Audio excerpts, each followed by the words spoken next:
Batting fourth, shortstop number 18, Trent Blankenship. Batting fifth, first base number 17, Hayden Fender. Batting sixth, pitcher number 7, Duncan Harder.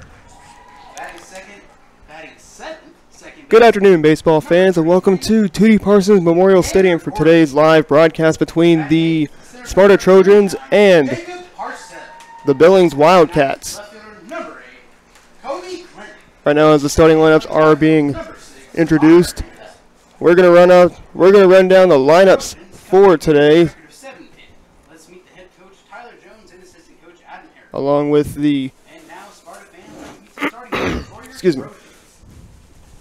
along with the other lineups and records of today's broadcast between the other teams. Other games going to be played today are going to be against the Galena Bears and the Blue-Eye Bulldogs. In the third game will be the Crane Pirates and the Spokane Owls. Batting sixth, first baseman number 29, Austin Dixon. Batting seventh, second baseman number 3, Dylan Phillips. Batting eighth, left fielder number 62, Lake McPherson. And batting ninth, shortstop number 8, Casey Burton. Now we ask that you please rise and remove your hats as we honor this great nation with the playing of our national anthem.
Once again, if you're just joining us, we are here at Tootie Parsons Memorial Stadium here in Crane, Missouri.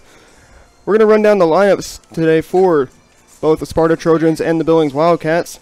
Starting off with the visiting team, the Billings Wildcats. They are coached by Drew Cherry and Chase Thomas. Leading off for the Billings Wildcats will be number 10, the third baseman, number 10, Jake Henry. Number 16, Brian Terry will be the designated hitter. Number 2, Peyton Gold will be behind the plate for the Wildcats. Number 18, Trent Blankenship will clean up the lineup for the Wildcats. He's at shortstop. Hitting fifth, number 17, Hayden Fender will be at first base. In left field, number 7, Duncan Harder will be on the mound for the Billings Wildcats. Number 33, Tanner Gordon will be at second base for the Wildcats. Number 29, Jacob Parcell will be in center field tonight for the Billings Wildcats. And wrapping up the lineup for the Wildcats will be number 8, Kobe Clinton. He is in left field, and playing right field will be number 6, Connor Henderson. And now onto the spotter lineup with number 10 at center field, Austin Brown. Starting off Out to bat number 10, Jake Henry. Is that your limo outside? Or is that your limo outside? As we just now get underway here in Crane, Harper Kissy will be batting second, number 24 at right field. Number 15 behind the plate for the Trojans is Nathan Bliss. Number 44, Josh Smith, will be on the mound for the Trojans today. Cole Lafferty will be in third base. He is wearing number 4. Number 29, Austin Dixon, will be at first base. Number 3, Dylan Phillips, will be at second base. And number 62, Logan McPherson, will be in excuse me. He'll be in left field, and wrapping up the lineup for the Sparta Trojans will be number 8, Casey Purple, in shortstop. Once again, I am Adam Smith. I am being joined by Clever's head coach Justin Snyder. Hey Adam, how are you, man? How you doing? We're just underway. No balls, 2 strikes. Here's the pitch. Upstairs, ball 1. Uniforms for today's game: the Billings Wildcats are in the blue uniforms, white pants, and the white and blue caps. Sparta Trojans are in the black jerseys with the digital camo sleeves, the gray pants, and the black pants, the black caps. Current records for this game: the Billings Wildcats come to this game with a record of 5-9. And the Sparta Trojans come into this game with a record of 7-10. Sparta is the home team, and Billings is the away team. First pitch. Strike 1.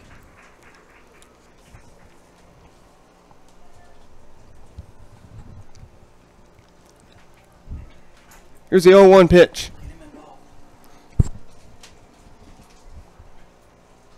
Ball 1.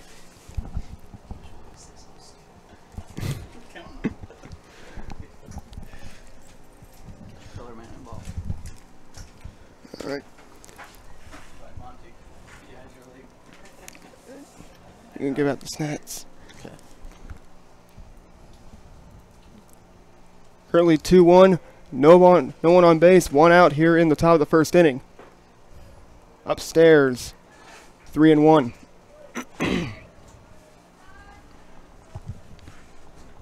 Josh Smith comes into today throwing 37 innings. He is 4-1 on the mound. Josh is going to throw a lot of strikes, especially with his fastball. He's got a nice little curveball to go along with it. 3-1. Misses and takes a walk. That's going to bring up number 2, Peyton Gold. Number 2, Peyton Gold. He is behind the plate for the Billings Wildcats.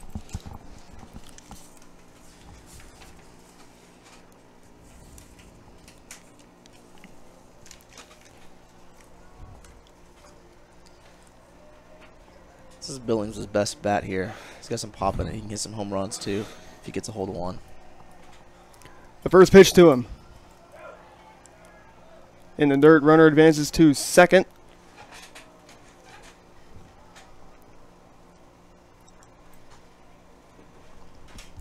Count at 1-0.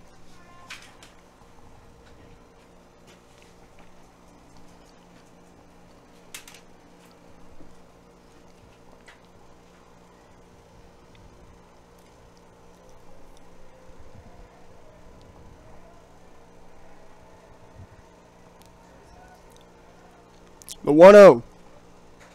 Strike 1.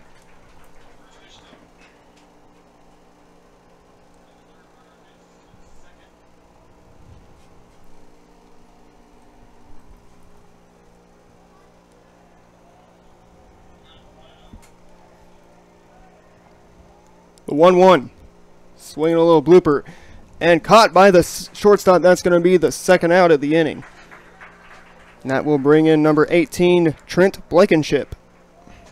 Out bat number 18, Trent Blankenship.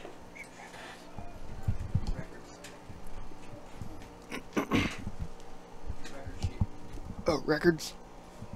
Over here.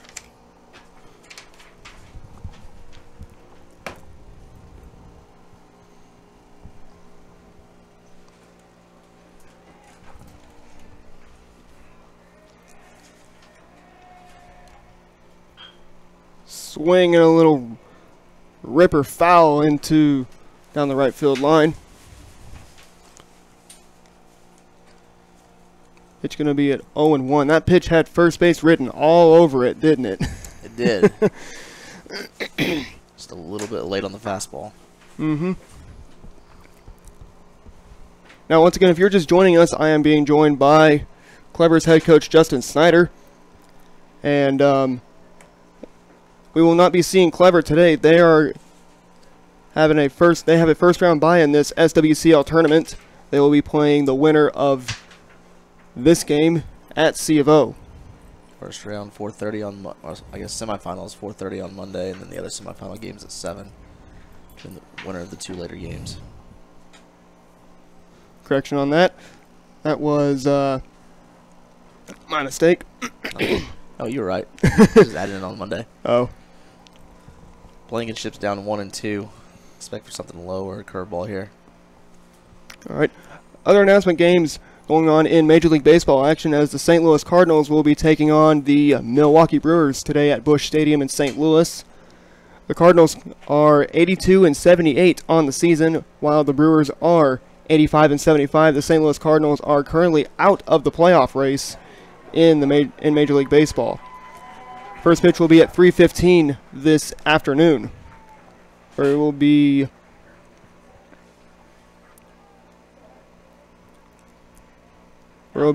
Junior Guerrera, the starting pitcher for the Brewers, and Luke Weaver will take the mound for the Cardinals. Tough short hop there for the second baseman from Sparta is going to score the first run for Billings. Oh, yeah.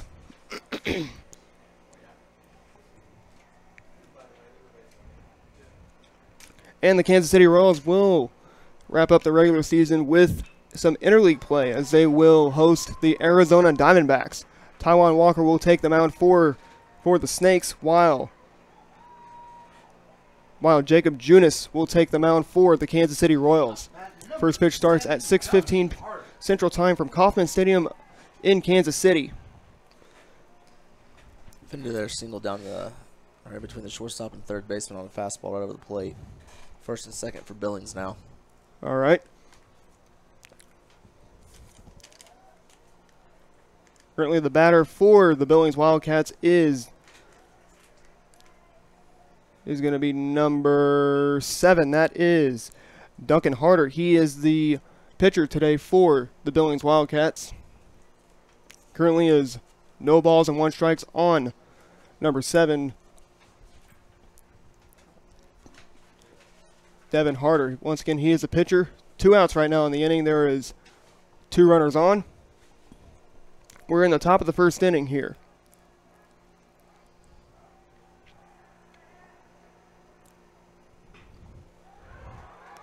Swing a little blooper base hit into right field, and that's going to advance the runner. Here comes number 18. That is Trent Blankenship, and he scores from second. And number 7 is... apparently he is down at third base.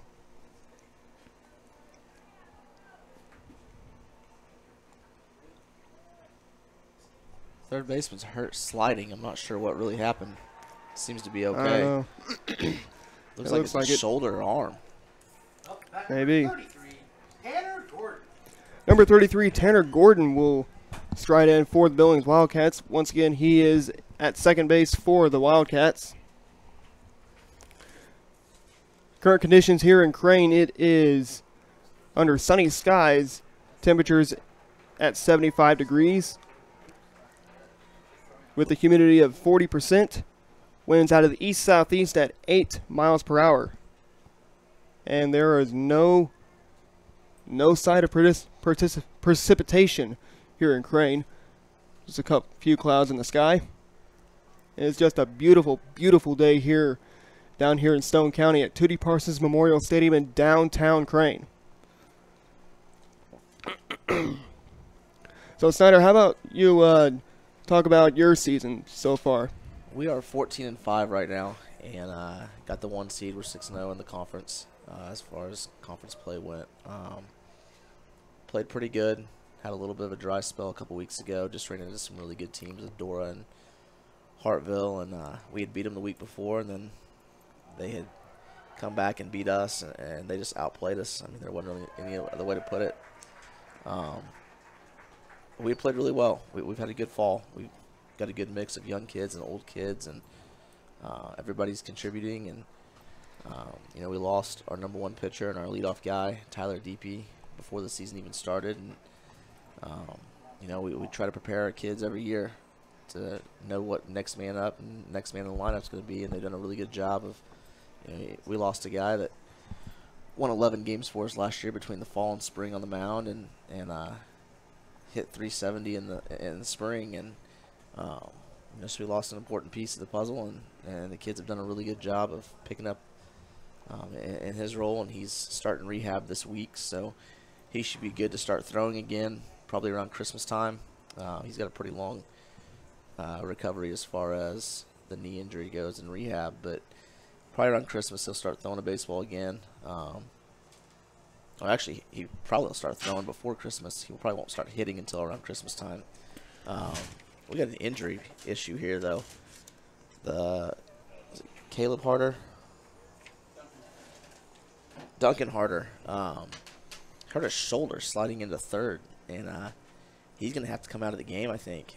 He's definitely favoring and holding the right shoulder. That's a huge loss for Billings.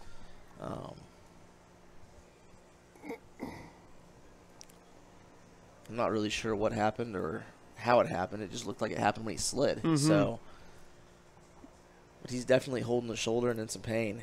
Yeah. Kind of sucks. Let's see who Billings is going to. It looks like they're going to go to a freshman. Yeah, that is going to be number 17. 17. That is 17 if I can. Hayden Fender. Hayden Fender. And for any Billings fans that are joining us, if you remember number 17, that was worn by former Billings Wildcat Kyle Kimberling. And Snyder, if you have some history against Kyle Kimberling, if you'd like to share that with us. Yeah, Kyle was a good kid and a good player. I enjoyed coaching against him, and he was always very respectful and just did things the right way. And he was on some pretty good teams at Billings. Oh, yeah. Definitely a dominant pitcher here in the SWCL. Very, very dominant pitcher to play against. It's kind of an interesting move for Billings, moving to their number 3 instead of their number 2. Mm-hmm. I guess with a 3-run lead, they're going to test it out with pitch counts. You'd have to watch and monitor the pitch count, assuming that they would want to throw Blankenship or Fender if they get past this game here. But Fender's a good-looking freshman. He's a big kid, big, tall, skinny kid. Throws relatively hard. Needs to work on command a little bit, though, with his pitches. But that's probably the only thing that's going to get him in trouble. He throws well. Just he's got to command the fastball for a strike. And we saw him for 2 innings the other night in our game, and that's what got him in trouble. Is he struggled, and when he did, he left it right over the middle of the plate, and he got hit pretty hard. But that's something that freshmen just have to learn. Yep. Did they pull Fender from the game? Or not? They did, didn't they?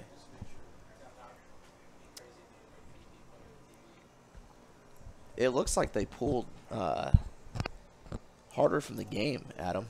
So that's a pretty serious injury if they pulled him from the game. Definitely. It looked like he was okay when he was coming into third base. He had to have done it sliding. Yeah. He kind of slid on his right side, and I wonder if his shoulder just didn't pop out of place. Yeah, I wonder if that has to be like a excuse me.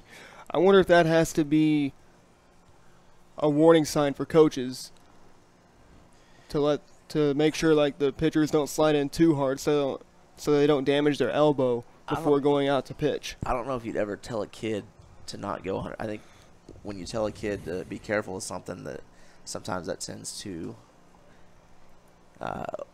make it more likely for an injury sometimes. So I'm not sure I'd ever tell a kid not to go hard or slide hard, unless there was just a no play. If you were thrown out by 10 feet, maybe just pull up. But Definitely some moves going on in the lineup right now for Billings, and it'll be interesting to see how the freshman handles the pressure. He's got a 3-0 lead in the first, so that obviously will help. Mm-hmm. Now we start the bottom of the first inning with the leadoff batter for the Sparta Trojans. That is Austin Brown. He is at center field wearing number 10 on the black and digital camo uniforms. Bleh.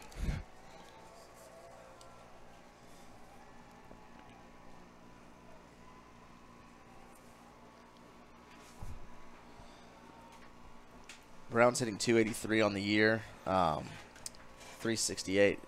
And I'm not sure you want me to see this, because I'm not sure Coach Jones wants me to see this. I might take this from you after the game if they win. Go ahead. First pitch is up and in. First pitch up and in, 2-0. Or excuse me, first pitch just came in.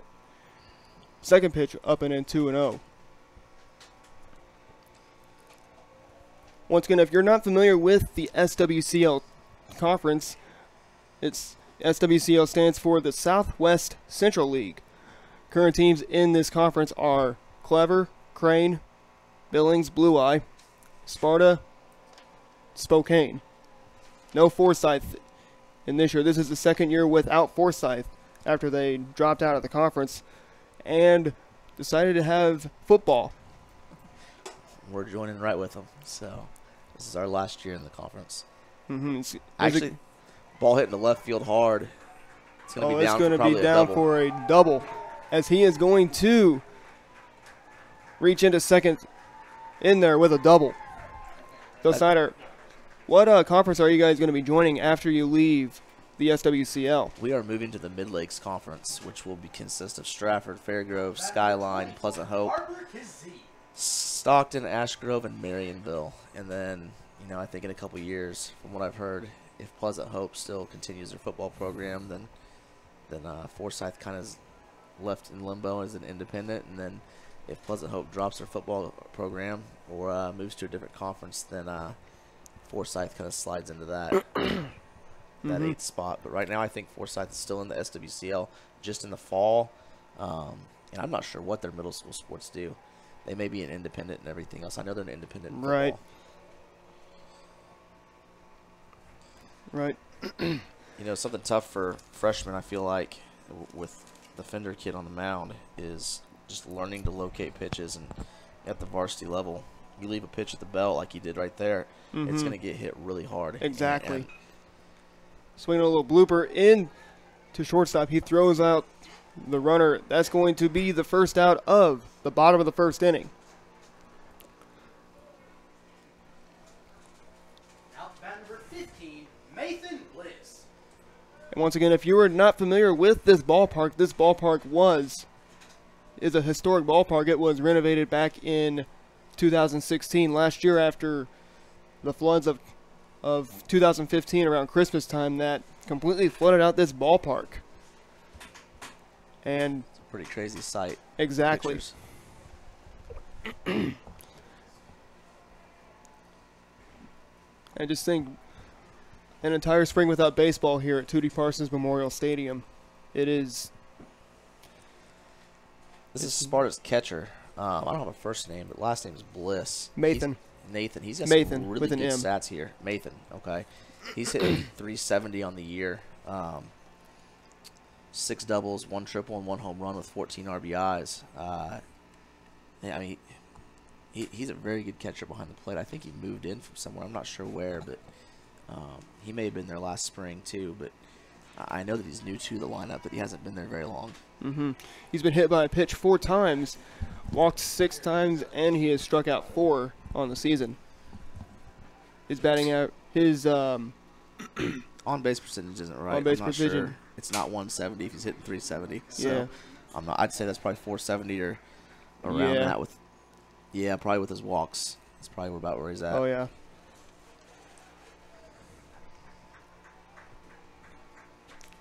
And a runner just scored, and that's going to put the Trojans on the board. It is now 3-1 Billings. This is probably one of the better hitting teams in the conference with Sparta. Just do a good job of putting the ball in play. 1-1. outside 2-1.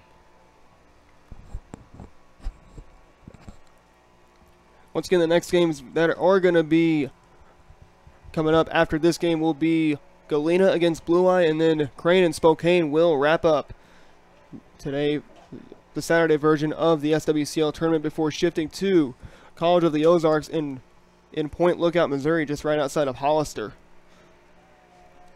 And Snyder, if you want to, what are you going to bring to the table for the SWCL tournament when you guys take the field?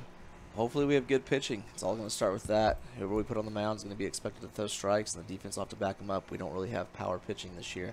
We've got a lot of guys that throw a lot of strikes and can locate well with their pitches and throw multiple pitches, you know, and hit locations and spots. And it's going to be, you know, that's the most important thing for us. And then, you know, just move the baseball at the plate. That's the key. Take walks when you're there, and you got good strike zones, and then just move the baseball with men in scoring position. As Nathan Bliss just drew another walk, that's going to bring up the pitcher number 44, Josh Smith, for the Sparta Trojans. If you recall, back in the Crane Fall Woodbat Tournament, the Trojans were part of the Crane Fall Woodbat Tournament, which included Crane, Billings, Spokane, Wheaton, Purdy, and Morrisville. I gotta tell you, that was a good tournament to see. It's definitely Woodbat tournaments are always fun. Oh yes, definitely brings in the full experience of a baseball game. Instead of hearing the pinging, you just hear the crack of the bat. That's right. Smith's hitting .333 on the year. The on-base percentages here, I'm not sure what happened. Some numbers got cut off or something, so we don't know on-base percentage. But he's got 18 RBIs and 1 home run and 2 doubles, so he's definitely a big kid capable of producing some pop at the plate. Mm-hmm.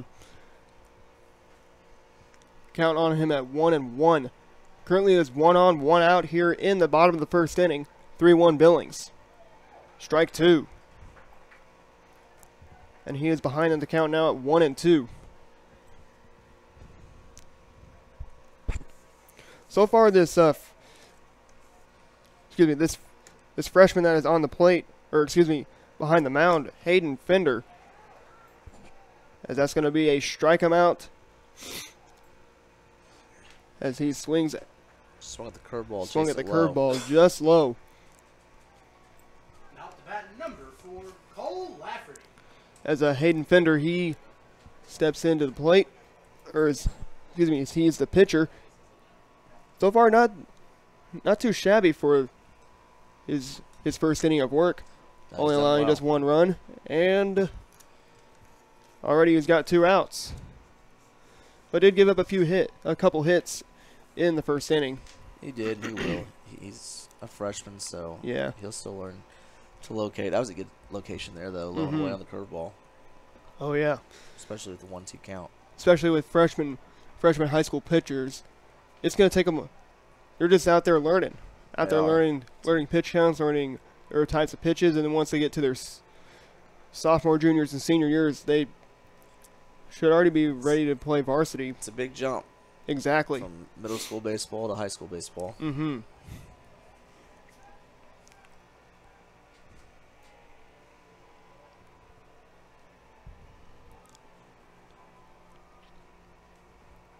Now, as we talk about the situations with Major League Baseball between the Cardinals and the Royals, and the St. Louis Cardinals bullpen has not been there all season, pretty much. I'll be honest with you, Adam. I don't pay attention a lot to Major League Baseball. I'm a college guy. I mean, oh yeah, I like the Royals. I like the Cardinals too, but I'm a Royals guy, and it's not. It may be a while before we're back in the playoffs. Maybe. I hope hopefully next year we'll be back in the playoffs. Better make soon some enough. Moves. Exactly. Better make some big moves because they're just sitting back and teams are catching up to them. Well, not catching up to them. They already have. Oh yeah. Now this batter is the first baseman. That is number 29, Austin Dixon, for the Sparta Trojans.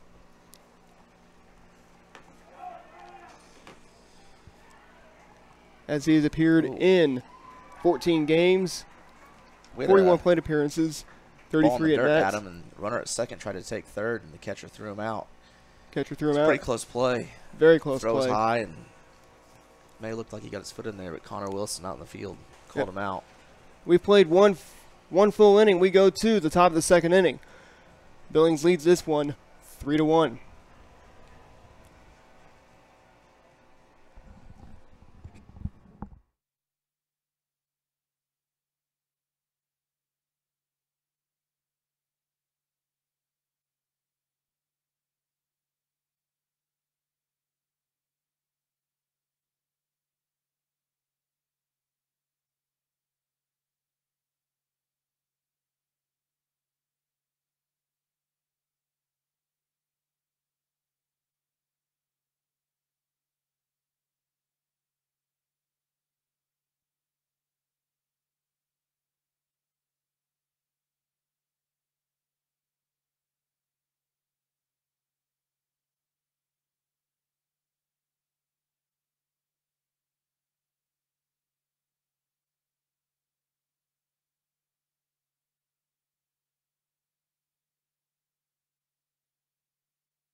Unfortunately for Coach Harmon, that means he has to hear it.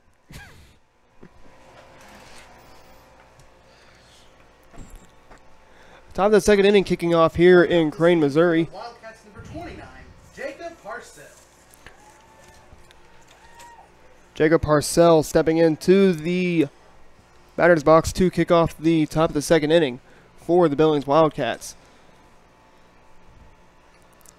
And if you don't recall from Wednesday night, it was, if you were joining into the Ozark Sports Report podcast, we had the coaches of Crane, Sparta, Billings, and Clever.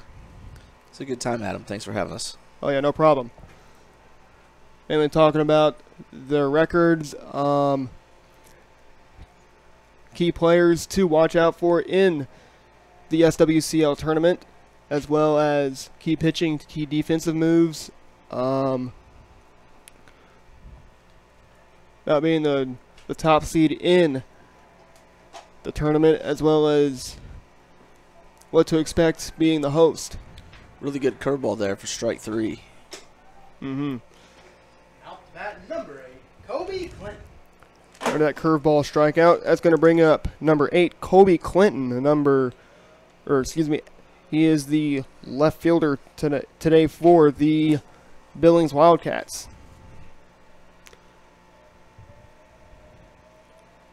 Here's the first pitch.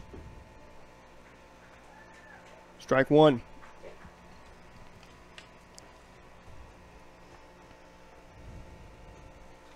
Definitely get young at the bottom of the Billings lineup. A lot of freshmen, a lot of sophomores. Oh, yeah.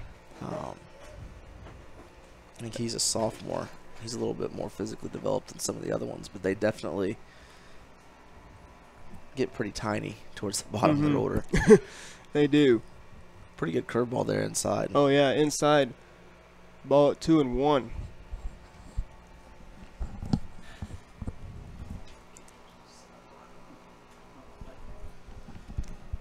Here's a 2-1 pitch.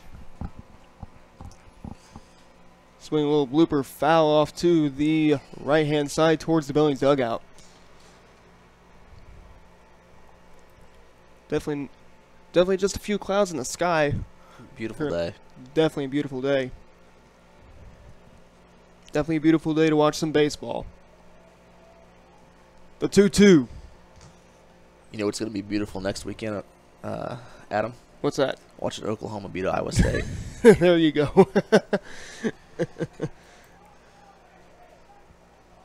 You going? I am. See you there. 3-2. Swing and a miss. Strike 3. That is the second out of the inning. Good pitch low in the zone there from Smith.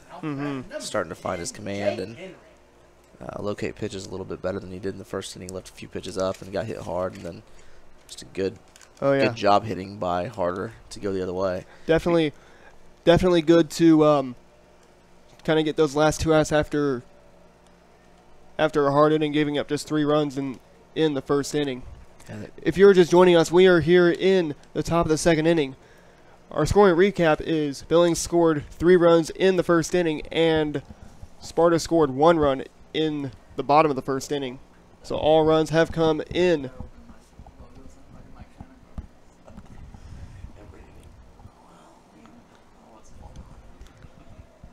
So all runs have come in the first inning. As it swings and fouls that one back. Count at 1-2.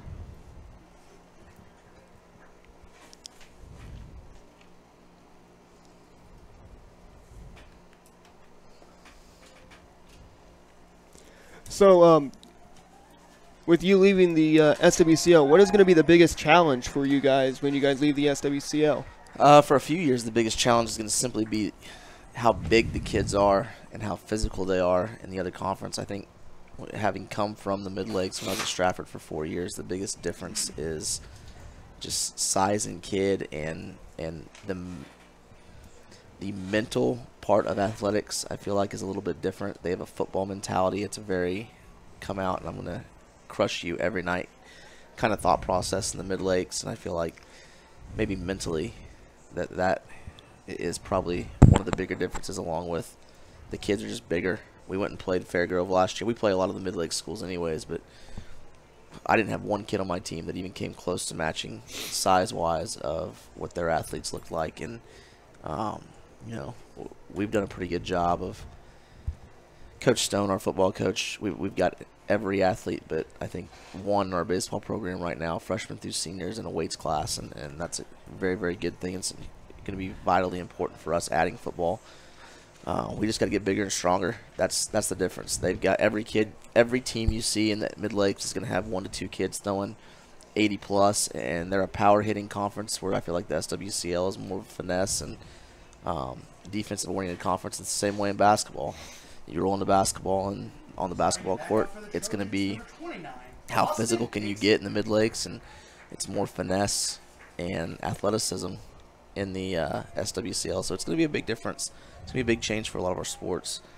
I think we're a little bit better equipped to handle it with the amount of starters that we'll have returning, and the kids that we have in our program right now will handle it pretty well. Starting off the bottom of the second inning as Austin Dixon steps into the batter's box. As he swings and fouls that one down the right field line.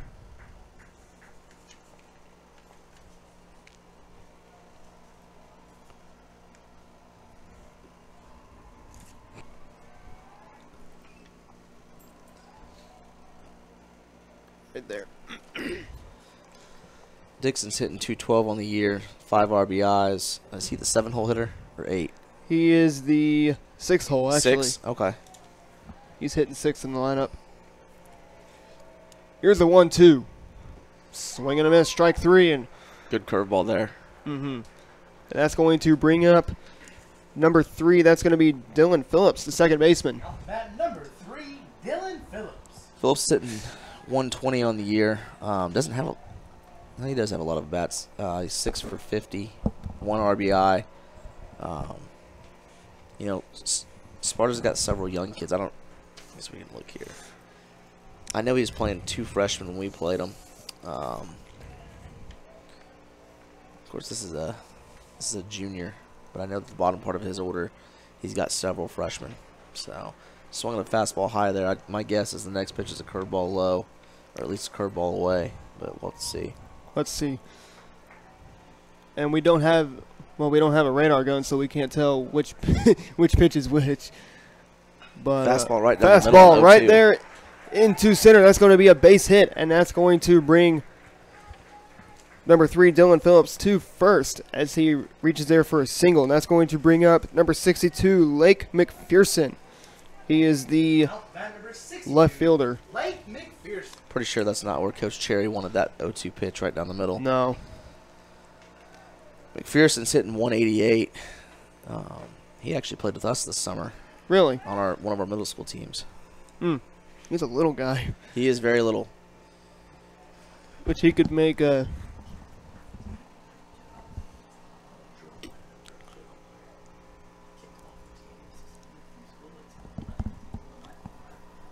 Which if you could relate to him, to any Major League Baseball player, I would say I'd relate to him as Jose Altuve. Mainly based on his size. As when he could look like a good shortstop. Definitely make a good Major League shortstop for sure. Who's that? Oh, Lake McPherson. Ooh. another 0-2 pitch. I'm very, very confident mislocation hits him in the helmet. Yeah, that is a very, very, very scary place to be hit at by a pitch. And we've heard like way back then, about 10 years ago, pitcher or player from Waynesville actually passed away after he was hit in the head by a pitch. Yep, got hit in the back of the head. Yeah, that is scary, very Just scary. roll the lineup back. Nope. This is the 9-hole right here. This is the 9-hole. This is going to be Casey Purple coming up to the plate. He is the shortstop. He wears number 8 on the black digital camo uniforms for the Sparta Trojans. He's hitting 171, has 7 RBIs. That's pretty good RBI amount for a guy at the bottom of the order. Looking for some kind of production for the 9-hole, whether it's a walk, whether it's a hit, just putting the ball in play hard somewhere. Roll the lineup back over to the leadoff guy. Yep.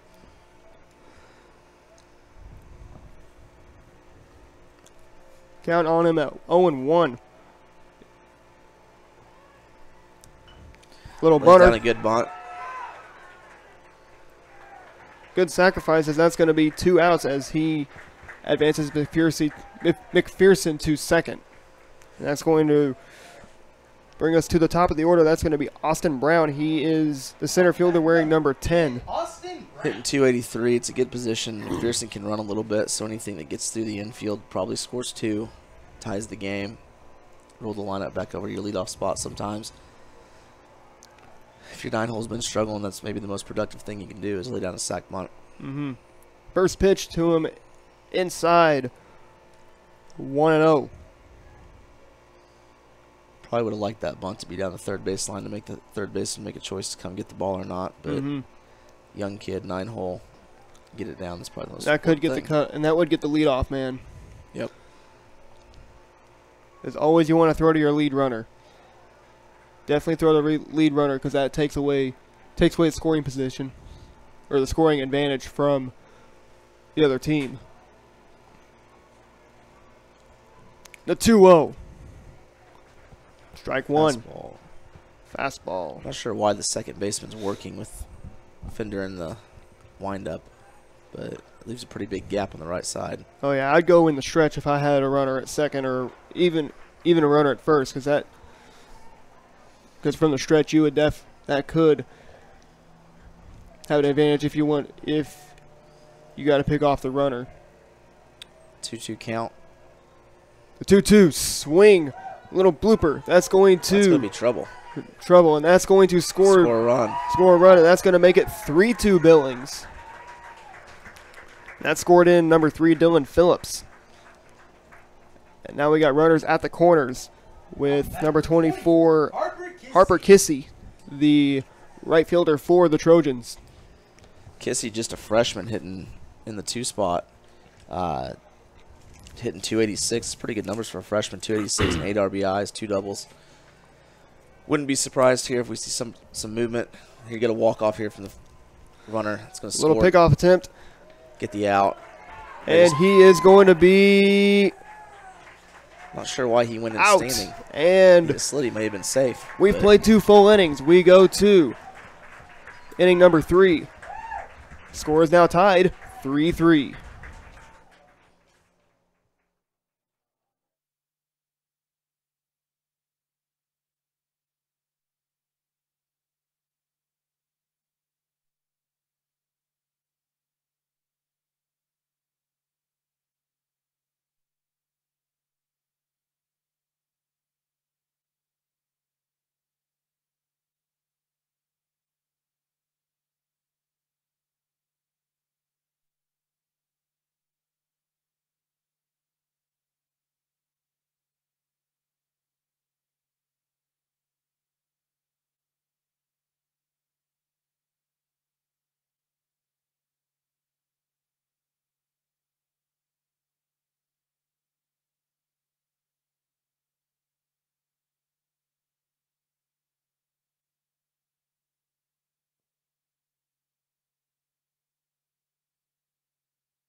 Top of the third inning kicking off here in Crane.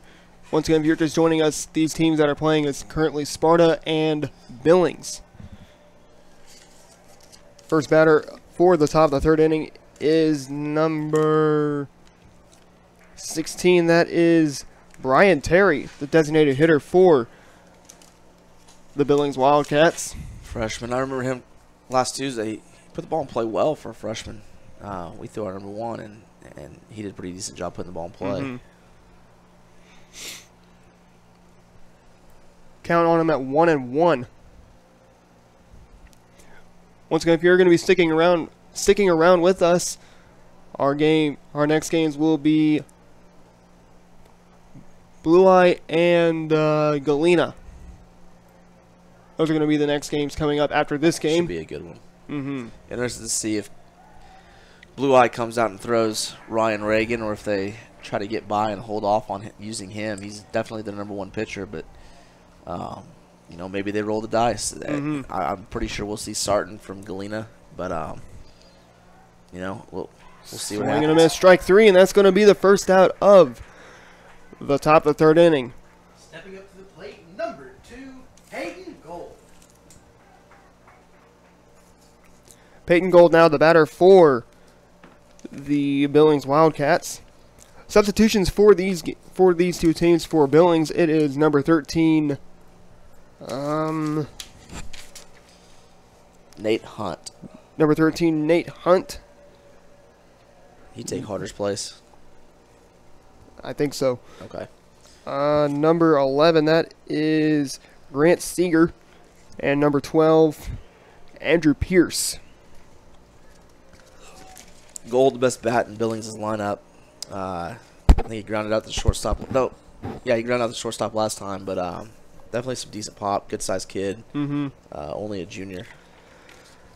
Substitutions for the Sparta Trojans are number 55, Mason Lafferty. Number 45, Isaac Willis. Number 50, Carson Lowry. Number 5, John Corliss. Number 43, Steve Eakins. Number 12, Justin Latal. Number 7, Alex Wilson. Number 40, Charles Carrazos. And number 00, Chance Johns.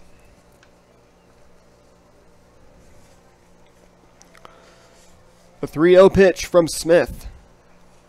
Misses and he takes a walk. Gold's a good enough athlete. If they don't run for him here, he could try to steal second and put a guy in scoring position, which definitely, makes things a little different. Oh, yeah. More difficult. Blankenship can hit the ball well, too. In steps in Trent Blankenship. He is the shortstop. He wears number 18 for the Billings Wildcats.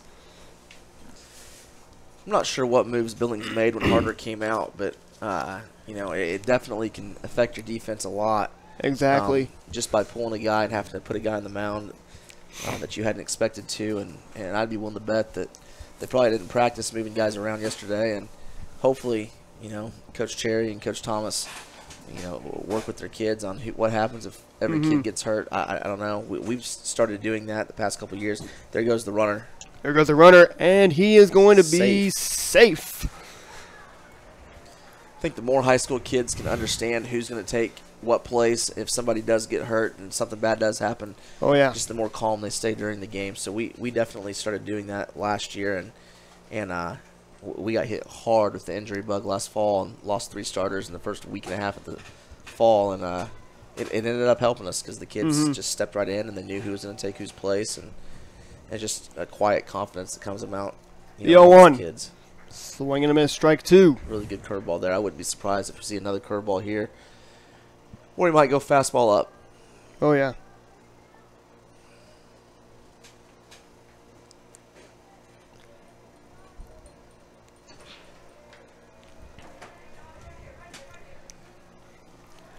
And if you have missed our SWCL Coaches Roundtable, you can find that on the Ozarks Sports Report YouTube channel and on their website at ozarksportsreport.wixsite.com/Ozark Sports Report, and it will be on their Facebook and Twitter.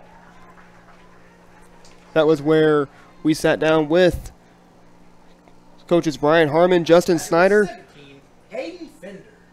Tyler Jones and Drew Cherry from Crane, Clever, Billings, and Sparta. He tried to sneak the fastball up there and left it over the middle of the plate, and Blankenship got a hold of it pretty good to right field. If you're going to go up, you probably want to go up and off the plate a little bit on there, too. And steps in number 17. That is Hayden Fender. He is the pitcher, replacing Duncan Harder after he did a hard slide in the top of the first inning, taking him out of the game due to an injury.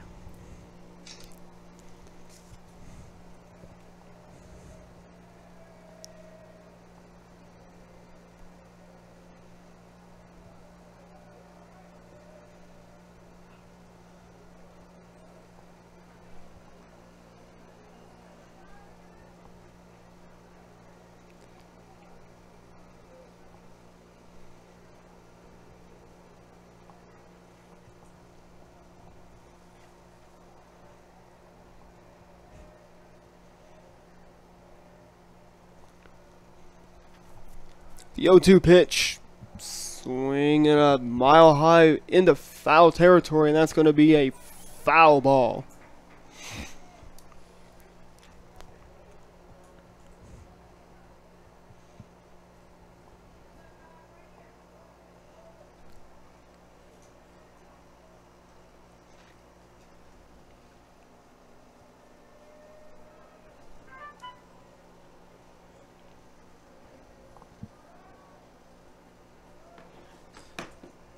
Ball in the dirt, runner at second stays.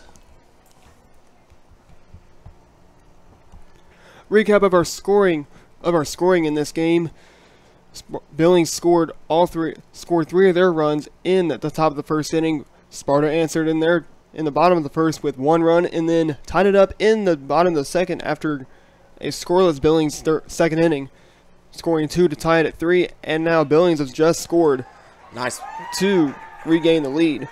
And a nice play by the shortstop. By the shortstop there.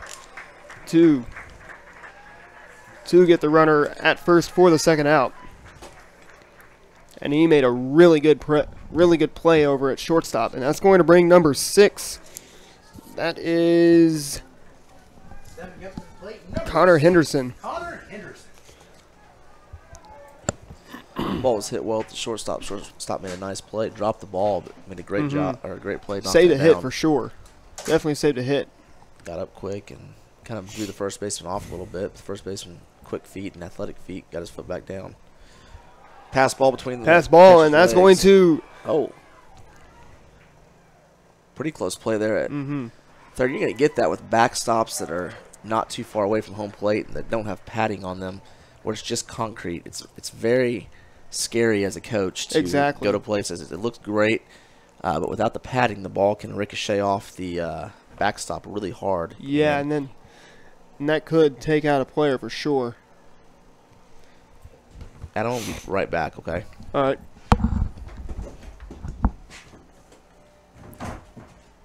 One-0, swing and a miss. Strike 1.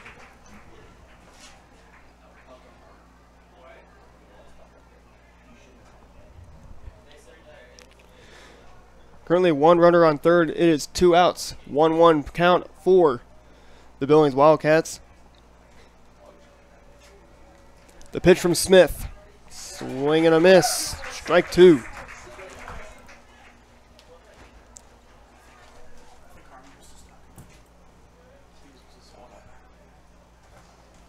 Count now at 1-2.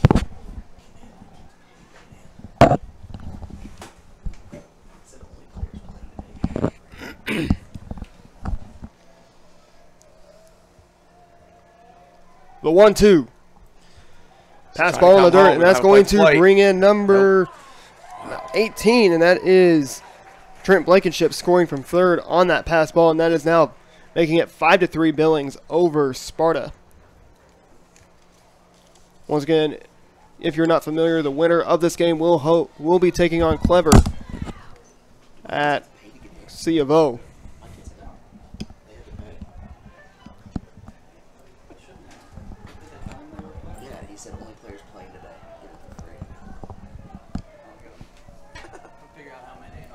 They're just right there. They're just right there. Strike three there. called, and that's going to be the end of the Billings half of the third inning. 2 runs have scored. We go to the bottom of inning number 3. Billings leads this one 5-3.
Our sideline reporter, Brian Harmon, got some info about the Harder kid and his injury. He said he felt a pop in his shoulder. So he probably won't be returning probably for the rest of the week. He felt a pop in the shoulder. Yikes. Bottom of the third inning, kicking off here in Crane. Harper Cassie is the leadoff man for the bottom of the third inning for Sparta. His first pitch comes to him inside. 1-0.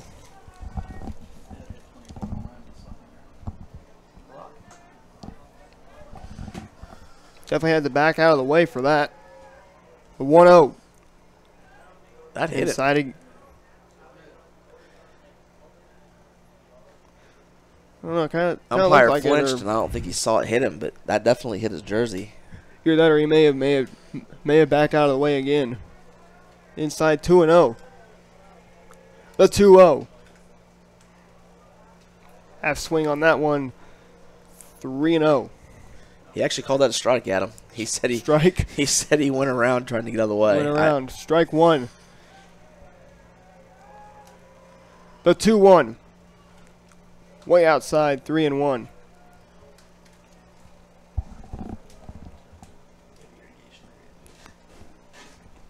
If you're just joining us, we're in the bottom of the third inning. Score is 5-3. Billings over Sparta. Billings scored 3 runs in the first inning. After a scoreless second inning, they scored 2 runs. Sparta scored 1 run in the bottom of the first inning and 2 runs in the bottom of the second to tie the game. Billings answered back in the top of the third inning to regain the lead. It is now 5-3 Billings. 3-2 pitch. Outside, and he takes a walk, and that's going to bring in the pitcher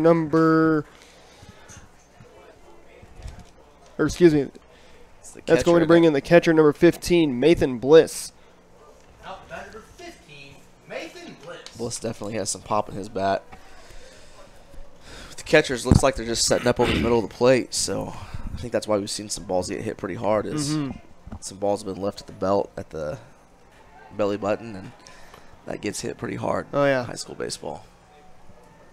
And it also matters on the pitch selection.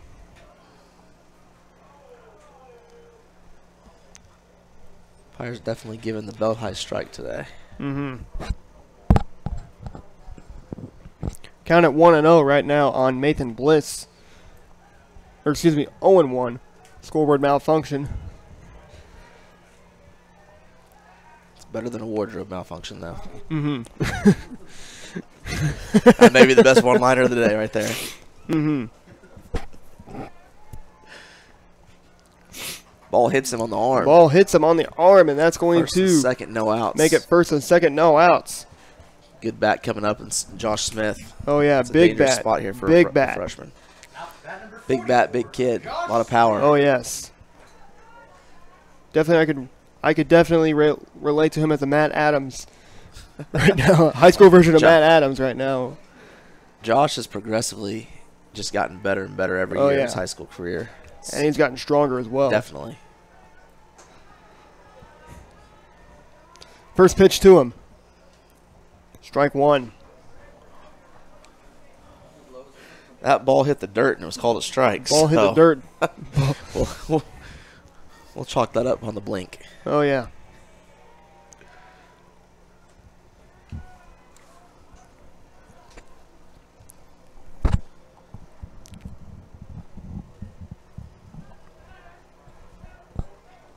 Of course, if you're Billings coaches, you'll take that. You'll take any strike you can get. Oh, yeah.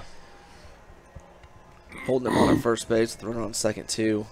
Yep. Here's the 0-1 swing, whacked 5-6 into left field. That's going to be a base hit. Runner's going to score. Here, runner is going to score, and he is going to be in there for a double, and that's going to make it 5-4 Billings.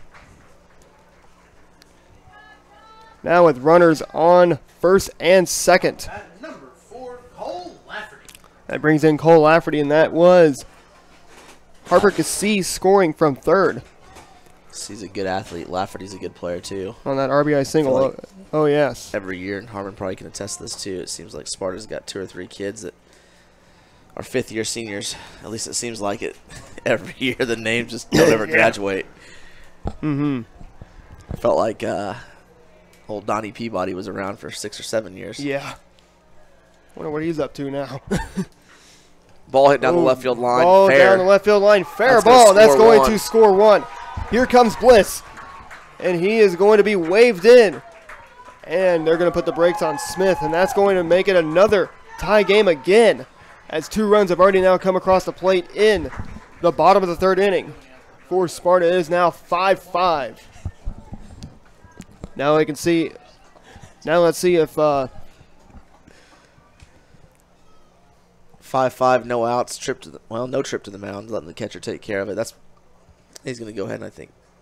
I don't know what coach is doing. He's gotten up, stirring around the dugout. we'll wait and see. Try to calm the freshman down. He left that one middle in, and Yeah. he's taking down the left field line. Yeah, we'll see if Now, bat number 29, Austin Dixon. in steps in Austin Dixon. We're going to see if Hayden Fender will get these 3 outs, or if Austin Dixon could try and give Sparta the lead. Second and third, no outs. Second and third, no outs. First base open for Austin Dixon. He could clear the bases with 1 swing of the bat. Lafferty's a good enough athlete that if he gets one through the infield, he'll probably score. Swing and a miss. I'm not so sure I wouldn't go right back to the same pitch. That ball was way off the plate. And he Way, swung and missed. way outside. That should have been ball 1.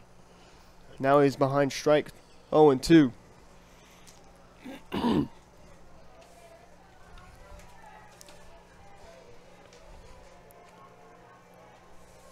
The 0-2 pitch. Same pitch. Swing and a miss, strike 3, and that's the first out of the inning. It's a smart job by Gold there. It's a good job by Fender hitting the location, the same spot. Out bat number 3, Dylan Phillips. I wouldn't be shocked here if we see a squeeze. In steps in Dylan Phillips for the Sparta Trojans. At the bottom of the order, aren't we? We are at the bottom of the order. This is the 7th batter of the inning. Or excuse me,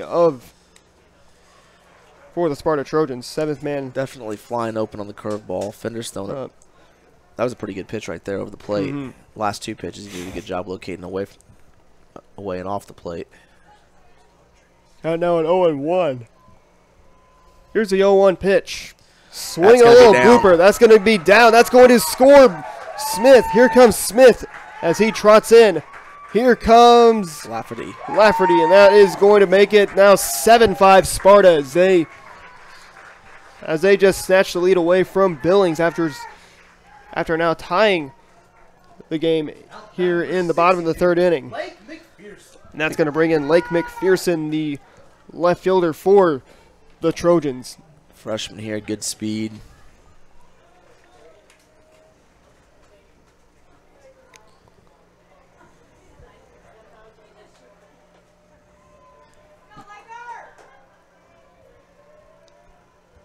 First pitch to McPherson. Didn't like that curveball there. He Didn't like backed out that a little curveball. bit. Most freshmen don't like the 0-1. curveball. Interesting It fact takes here. a while for them to get used to it. It does take a while for them to get used to it. Chase Thomas, the assistant coach for Billings, was actually his coach last summer. Yeah. The batter here for Sparta at Clever. So intertwined 3 schools there. Curveball low and away.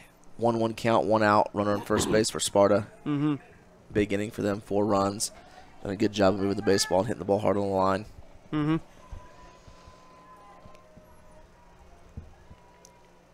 The 1-1 pitch. Definitely relying on the curveball a lot. I'm not sure I can Curveball, strike 2. blame him. It seems to be the pitch he can locate the best, and the fastball seems to be getting hit relatively hard. Mm-hmm. Here's the 1-2 pitch. Swing and a miss.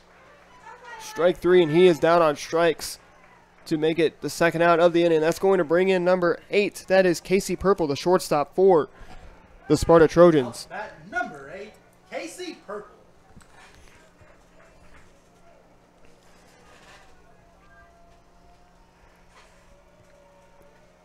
Casey Purple strides into the batter's box with 2 outs here in the bottom of the third inning. Swing, Coach look Thomas out just about there. lost his life there. Swing, look out there at the right field dugout. That's a foul ball. That might be the fastest I've ever seen Chase Thomas move. Oh, yeah. That's the second best one-liner of the night right there.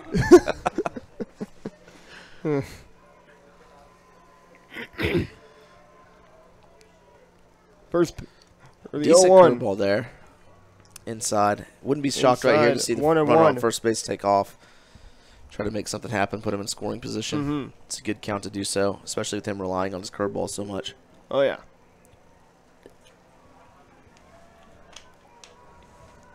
Not a big lead. The 1-1 pitch. Swing, high Ball fly hit ball. really well. Deep left field, deep left center, and he's going to catch it for the third out of the inning. We've played 3 full. We go to the 4th inning. A brand new ball game. It is now 7-4 Sparta.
Kicking off the top of the 4th inning for the Billings Wildcats, it is Tanner Gordon stepping into the plate to lead off the 4th inning. Josh Smith currently still out there for the Sparta Trojans. He has been through 3 innings. He's so gone far. through 3 innings, only giving up 5 runs in an offensive game so far. Both offenses in this battle, swing and a miss. Strike 2.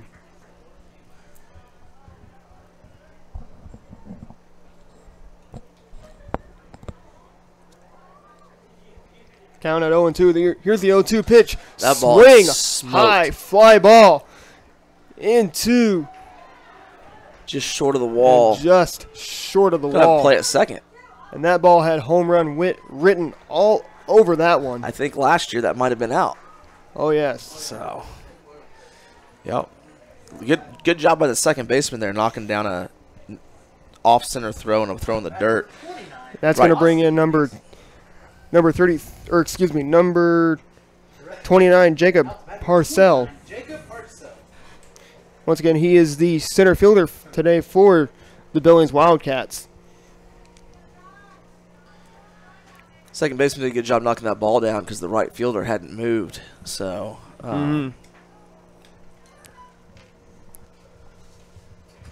anything they got by there probably would have scored the guy from second. First pitch, Sack bunt. little sack Oh, bunt. really good bunt past the pitcher. He's going to be safe at The pass first. pitcher, he's going to be safe at first, and that's going to bring runners at first and third for the Billings Wildcats here in the top of the 4th inning. That's going to bring in number 8. That is Kobe Clinton, the left fielder. With Sparta, you feel like the kids never graduate. With Billings, just keep rolling in kids with the same last name. It's just like Forsyth, basically, because every time we see Forsyth, they always look like college kids. They look like college kids every time they come into Crane or anybody who would play Forsyth, because they have incredible baseball there.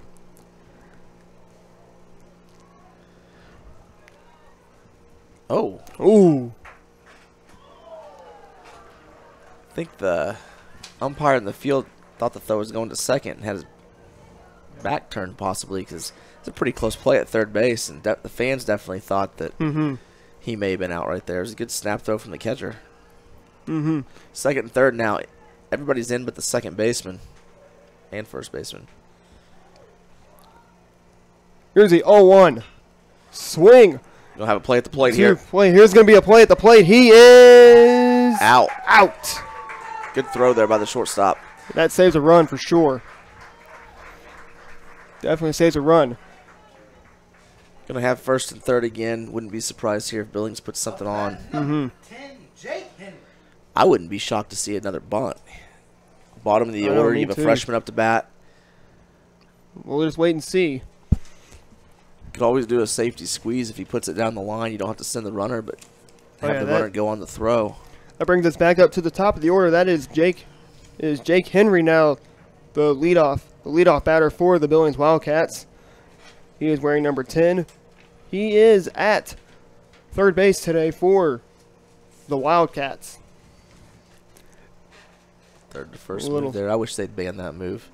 A little step off. Why is that? Major League Baseball banned it several years ago, and I just, if they're going to ban it there, and why not just go ahead and ban it everywhere? Yep. Of course, I like to see it banned because sometimes my players are dumb enough to get picked yeah. off by it. First pitch. I Strike think all one. coaches would say that occasionally.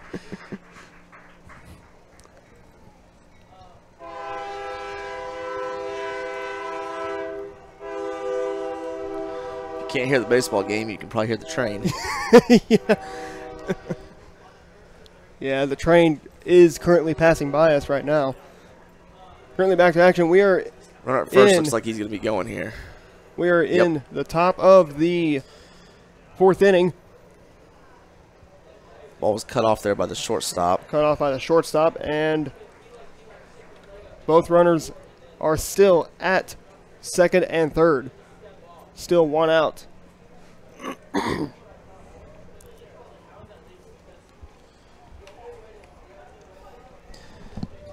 Once again, our next games, after this game concludes, will be Blue Eye against Galena, and then following that game will be between Crane and Spokane.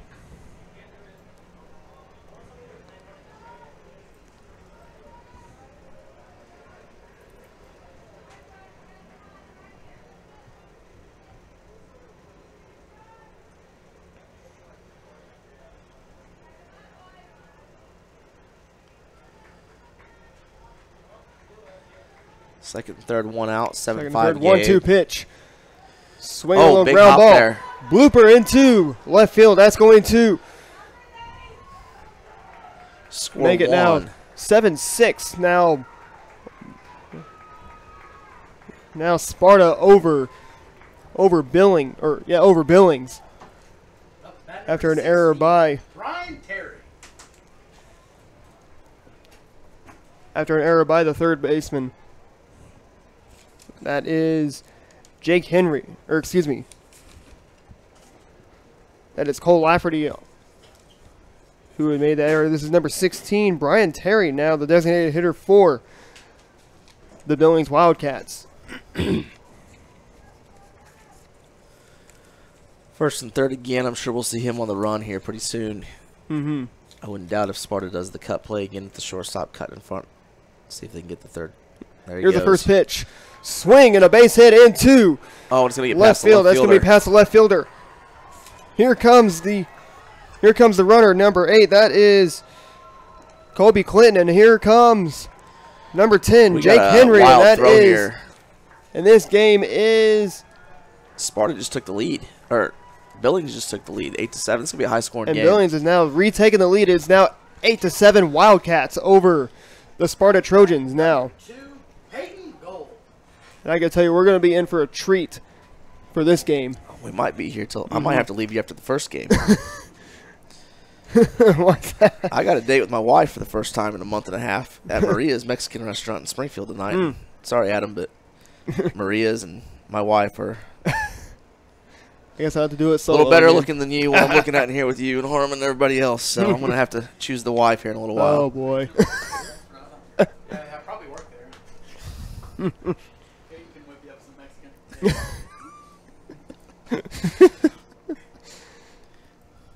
A little disappointed back in the day, and Coach Harmon will remember this. I don't know if you guys will, but David Del Toro, player I had the first couple Del years, his Toro. dad had I guess a food truck where they used to make fajitas and stuff, and they sold the food truck though before I could try the fajitas, and David always told me it'd be the best fajitas I ever had, but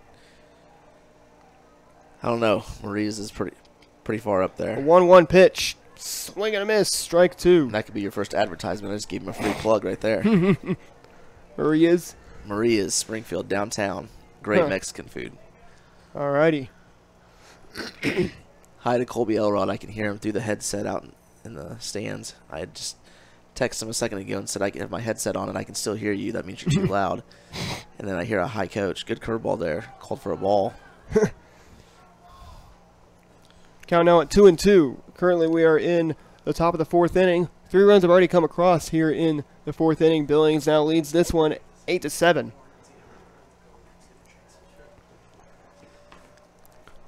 Here's a 2-2 pitch.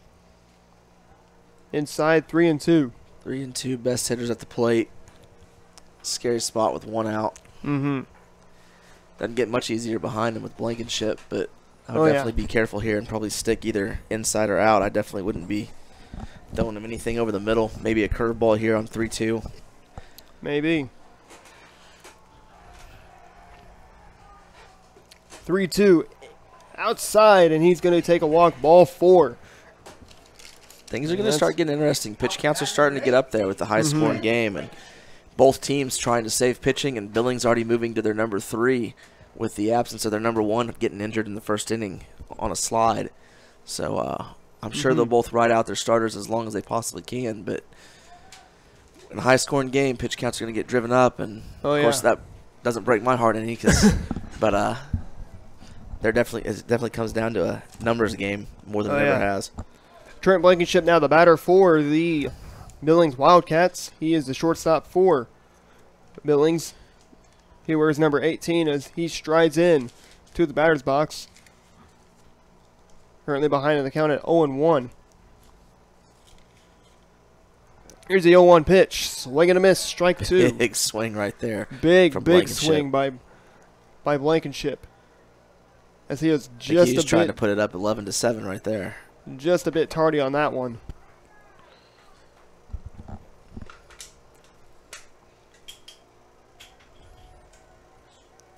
The 0-2. Outside 1 and 2. Good eye on that one. Good eye. But we see a curveball right here low, probably away. If not, maybe going back to the fastball up and in. But fastball up and in with 1 out, be a little bit scary in case you hit him. 1-2 pitch. Curveball right down the middle. Strike 3 called. Good pitch though. And that was a very good pitch by Josh Smith to slam the door on 18. That was Trent Blankenship. And that's going to bring in number 17, Hayden Fender, the pitcher for the Billings Wildcats. This kid's going to be a good one. He's got to get a little meat on those bones. He's about 6'4", 6'5". Big, tall, skinny kid. He is a big throws boy. well. Good player in middle school. I'm sure he's a decent basketball player. I guess I'll find out. I got my first assignment for basketball, and I'm at Billings, so. But, First pitch to him. Oh. Check swing. Said no, he didn't go. Didn't go. 0-1, 1-0 on Fender. It's like Billings or Blue Eye and Galena have arrived. For game 2. They might be sitting for a while. Pace of this game's going.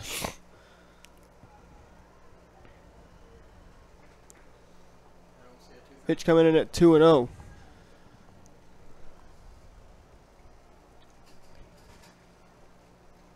Still runners on first and second. 2 outs here.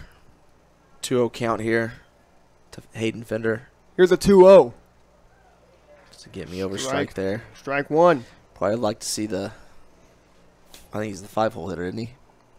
Yep. Yeah. Probably like to see your 5-hole hitter there taking a hack on 2-0. You know it's going to be a strike and over the plate, but A 2-1 sometimes pitch. that's pretty hard to convince freshmen to do. Heck, it's hard to convince seniors to do that sometimes. But he's behind in the count, 3-1.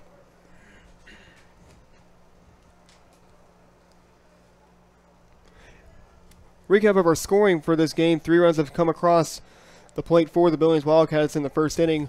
2 runs in. 2 runs in the third inning, and 3 runs in this inning. 1 run came across in the bottom of the first inning for Sparta. 2 runs in the bottom of the second, and 4 runs in the in the bottom of the third inning. It is currently 8-7 Billings.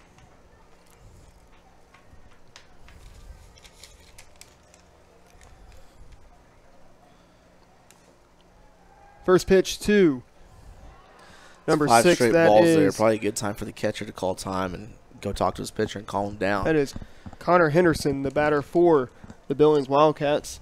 Bases loaded, 2 outs. You definitely don't want to walk a run in here. Being 6-hole, getting towards the bottom of the order. Following this game will be a game between the Blue Eye Bulldogs and the Galena Bears. 6 in Coming a up row after there. this game. I definitely would have my catcher go out and talk to him after 6 in a row. But to each his own. And I'm sure Coach Jones has a, as most of us coaches say, method to all of our madness. Yep. So, Josh is a senior pitcher, thrown a lot of big games for them over a few years. 2-0. There we go. He's back in Check it. swing. 2-1. Smart kid on the mound. He'll do a good job and compete. Oh, It's yeah. probably a little bit of a mechanical issue that he tweaked out. Maybe Coach Jones just hollered it out from the third base box. That can Yep. happen too. Saves you a trip. Oh, wow. That pitch had been called for a strike most of the game. Count now at Strike 3-1. Strike zone's changed a little bit this inning. 3 balls, 1 strikes, 2 outs. Bases are juiced here in the top of the 4th inning. That can definitely Josh frustrate. Smith trying to send this game into the bottom of the 4th inning. The 3-1. That can definitely frustrate the both sides. You Oh, know, yes. the batters and the pitcher if the strike zone changes halfway through the game. Of course, Definitely it could throw just your be, game off. You know, it happens all the time. But never ceases to fail. That when it does, that sometimes it just high school kids aren't maybe the most mentally tough kids in the world. And Oh, yeah. definitely, he just walked in a run. And he just walks in a run, and that is going to make it now 9-7 Billings. Coach Jones here. That's He comes Coach taking the trip. Jones will be making a trip to the mound, too. Kind of cool down his senior pitcher, Josh Smith. 9-7 here. Base hit's going to open this game wide open. I mean, we're still early in the game, not even halfway through, but Yeah. pitch count's getting high. He's getting tired. It's not hot, but it's not cool either. It's mid-80s, and that can, if the humidity's high out there, we don't know. We're sitting here in the AC, but Yeah. humidity could be getting hot out there. I mean, there's not a lot of cloud cover, so definitely can wear down a pitcher a little bit. And like I said earlier, both coaches are going to try to stick with their guys as long as they can, not having to bring any relief in, save as much pitching as they can for Monday. Exactly. Me, on the other hand, I want to see a football score here and There you go. use all the pitching that you need to. Oh, yeah.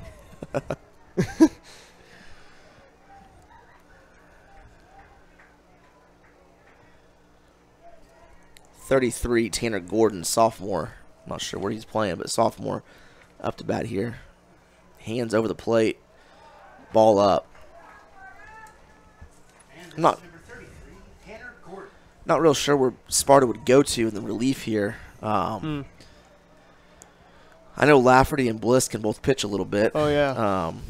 But let's see here on their numbers. Bliss has 8 innings on the year. Phillips and Brown have double-digit numbers, but Smith has definitely he's thrown 37 innings. They've only got they got Purple here with 25 innings. So Wow. they've got 3 guys with 10-plus innings pitched in the fall, which isn't bad for the amount of games that we play. Oh, yeah. My guess is he goes to Purple probably I after bet. this. I'm pretty sure he will. Foul ball Swinging straight a foul back. back. That was a good 2-0 hack there from a sophomore. That's a good job. 2-0. Bases loaded, 2 outs. He's got to come to you. He's got to throw a ball over the plate. And Exactly. Just a really good job there. Good cut. Just a little bit underneath. Adam, I kind of like this. This is a lot less stressful than the game. Might have to switch over to the booth with you every night. Maybe. The 2-1 pitch. Upstairs, 3-1. He's getting tired because he's not finishing his pitches. He's standing up and watching a lot. And Oh, yeah. to finish I can pitches, understand the tiredness of the pitcher when he's out there and he's throwing a lot of innings and a lot of pitches. His arm starts to slow down. Ball 4 again. Ball 4 again, and Another that's going to borderline make pitch. it now 10-7 now. He is going to make Billings. a move here. So, He'll make a move. And that, Josh mechanically just wasn't finishing a lot on some of his pitches that inning, but and that's going to be it for Josh Smith as he exits the game with 4 innings pitched, giving up 10 runs. 10 runs. Ouch. And that will bring in Got a lot of movement here. I'm not lots sure of where movement. we're going. Lots of movement. Can't see the number of the kid coming in. Looks young. I believe that tell could you that. be. Looks skinny and young, so we'll see here. Like I said, my guess is we have a new Purple. pitcher. It is We'll, number 8. number Yep. 8. That is. Oh, wrong lineup. That is Casey Purple. Casey Purple now the pitcher for the Sparta Trojans. He is 25 innings pitched, 0-5, 8.32 ERA, 28 strikeouts, and 25 innings pitched. That's pretty good strikeout numbers, though, for that. I mean, the kid looks like he throws strikes, so, he does have 23 walks, but that definitely won't help the ERA or the amount of runs scored. But definitely the second most innings pitched for Coach Jones's Trojans. So coming in a tough spot here, bases loaded, 2 outs, and trying to get out of this inning with as little damage as possible. Oh, yeah. Again, I thought Smith did a decent job just that last He inning. did. Strike zone changed a little bit from behind the plate and didn't adjust to it real well. And Offense just overmatched him. yeah, yep. But definitely probably needed to make a move. Can't have bases loaded walks. So Exactly, because that's gonna kill. That's gonna kill. that'll kill the you.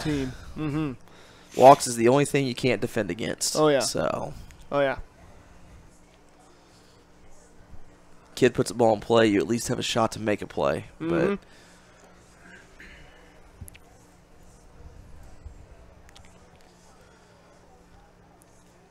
and return back to action as we make some defensive changes. Lake McPherson will be at second base. Left field is number 12 for the for the Trojans. That is Justin Littell. And we got to give some credit to the Billings batters here. Oh, my They've goodness, been laying off on some borderline pitches that were called strikes early in the game that weren't this inning. And, they were belt-high fastballs that were being called strikes, and their batters were able to adjust to the new strike zone. And just that matter of inches can make a huge difference to a batter and what they've been swinging at and what they do and don't have to swing at. Your older kids should be able to hit that belt-high fastball real well, and then some of your younger kids sometimes are going to be a little bit later on that. Oh, yeah. So if you are just joining us, we are in the top of the fourth inning. 5 runs have already come across the plate for the Billings Wildcats. 3 runs have come across the plate in the first inning. 2 runs in the top of the third. 1 run in the bottom of the first. 2 runs in the bottom of the second, and 4 runs in the last half inning of play here in Crane. It is currently 10-7 Billings in the top of the third inning.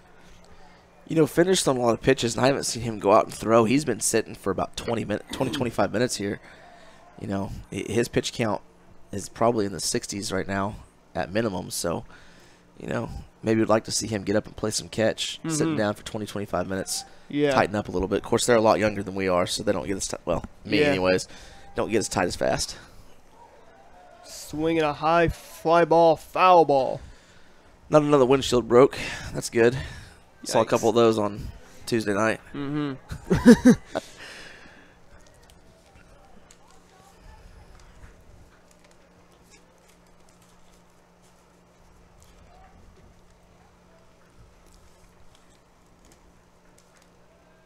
The 2-2. Swinging a foul back to the backstop. And he manages to stay alive.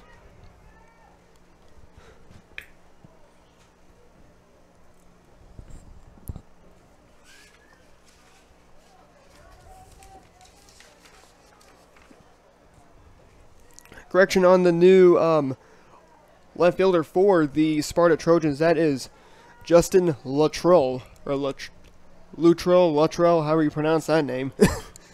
Base hit up the middle. That's going to score 1. Score 1.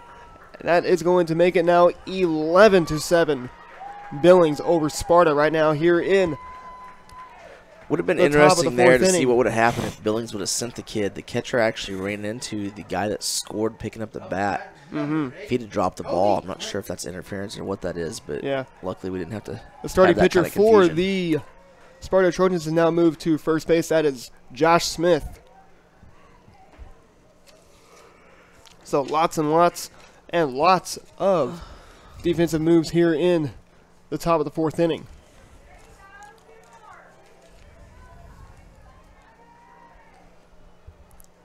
First pitch came in to batter for Billings. That is number. I'm going to say that's got to be number 6.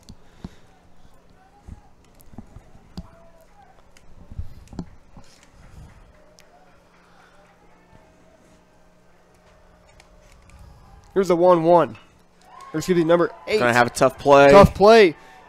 Throws out to got him. First, and that is the final out of the top of the fourth inning. 6 runs have already come across the plate. We go to the bottom of inning number 4. Billings leads it 11-7.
Bottom of the fourth inning kicking off here in Crane. Austin Brown now the batter for the Sparta Trojans. Important time spot here for Fender. He's able to hold them to no runs this inning. That's a big spot. Oh, my goodness, yes. Strike zone seemed to get a little tighter last inning, so we'll see if the same strike zone exists for the bottom half as it did for the top. Oh, yeah. Just a little bit smaller, but that, 1 or 2 inches is a big First difference. pitch, swing, high fly ball into left field, and that is going to be an out by the left fielder. That is Kobe Clinton out there in left to haul in the first out of the inning. Bat number 24, Harper Kazee. That's going to bring in Harper Kazee for the Sparta Trojans in their half of the fourth inning. 2-hole hitter here. That's part of the order up that Sparta wants, to combat a big inning. Top of the order and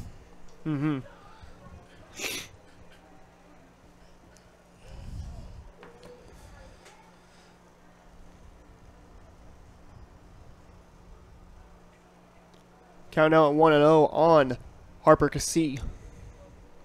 1-0 pitch. Outside 2-0. If you're just joining us, we are in the bottom of the fifth inning. Taking a look at our scoring recap. Billings has scored 3 runs in their half of the first inning. Sparta answered back in the top of the first inning, or in the bottom of the first inning, scoring just 1 run. After a scoreless top of the second inning for Billings, Sparta scored 2 runs, and then Billings scored 2 runs in the top of the third inning, and then Sparta scored 4 runs in the bottom of the third to take the lead. And in the last half inning of play, Billings scored 6 runs to retake the lead. The score is now 11-7. Billings over Sparta right now here in the in the bottom of the fourth inning. Current batter right now is Nathan Bliss for the Sparta Trojans. First pitch to him.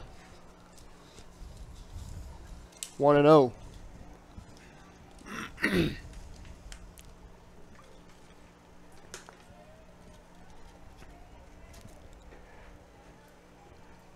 After this game concludes, we'll be seeing Blue Eye against Galena in the next game after Sparta and Billings. That'll be coming up at around 2:30 this afternoon. And then and Spokane in the last one. Crane and Spokane in the last game at 5 o'clock tonight.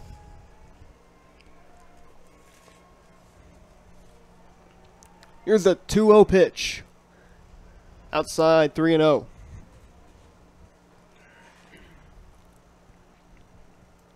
So far for this freshman, Hayden Fender, he so far is throwing a pretty good game. He has. He thrown well and found the strike zones, been able to locate his curveball really well. Oh, yeah. He's still having trouble locating the fastball, but that's the way it was the other night when we faced him, too. He was able to locate the curveball, but not the fastball. That'll come with time. Out bat number 44, Josh Smith. That's going to bring in the first baseman, Josh Smith, for the Sparta Trojans. Billings, the starting pitcher, has not come in the game after an apparent injury after sliding into third base back in the first inning. That was Duncan Harder. He wears number 7. Billings did a good job not allowing that to affect their mindset coming into the game. That very easily could have affected how the game's gone and momentum and stuff. Right. They've done a good job of staying level-headed and focused.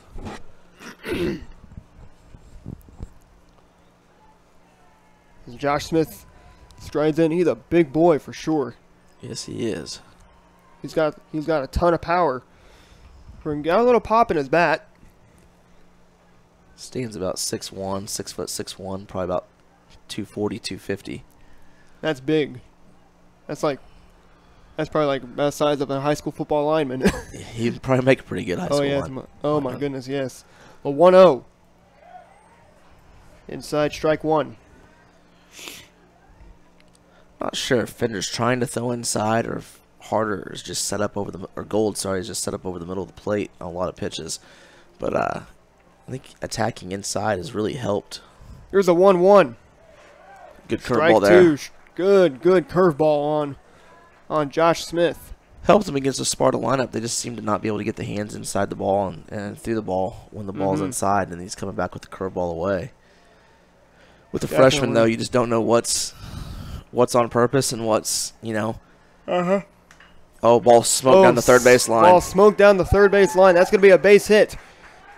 That's going to score the run. That is number 24. That is Harper Cassie scoring from third base, and that is going to bring a good throw there from the left fielder. They'd have had the guy going from second to third, but he overthrew the third baseman there and allowed the guy to slide in safe. But he probably would have been tagged out. Here comes Coach Cherry right now. Again, Coach Cherry too. You don't know where the pitch counts are, and you don't know who he's going to go to. But second and third, 3-run game, and you know, I think it was 1-1 count there. He just left the fastball up and left it over the middle of the plate, and Josh was able to pull it down the third baseline.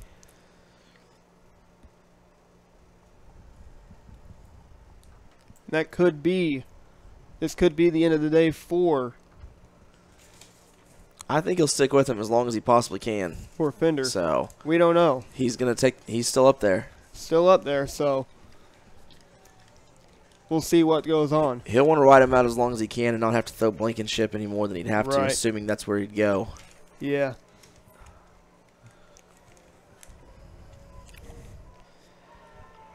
Billings in kind of a bind now with Harder not being able to pitch. Billings is first in. pitch to him. 3-run lead, and Billings is playing in. Up and in. Surprising. 1-0. Like I said, there's a method to everybody's madness, and all of us coaches are crazy, so I'm sure there's a reason and a purpose for it, and we'll find out here. Exactly. Maybe, I mean, he's got notes on what the kid's done all year. Ooh, that hit him too. Hit him. Oh, the umpire said it didn't. Did not hit him, and the count is 2-0. Maybe I'm just blind. That's the second guy I've seen get hit that hadn't got first base, but maybe he didn't get hit. That's the second Sparta kid that, you know, looks like it has from up here, but didn't take his base. So swing and a miss. 2-1. Maybe the kid's grounded out, you know, Maybe 2 or 3 times and pulling the infield in is just a logical thing right now. Keep it at a 3-run game. The 2-1. Swing a little bouncer foul to the left. Up and in, 2-2. My guess is we see a curveball away right here. That would be my guess. If I'm the batter, hesitate to ever tell a kid to look curveball, but based on pitch patterns and pitch, the way he's thrown every other batter, that's logically what I would expect right here is a curveball away. Yeah.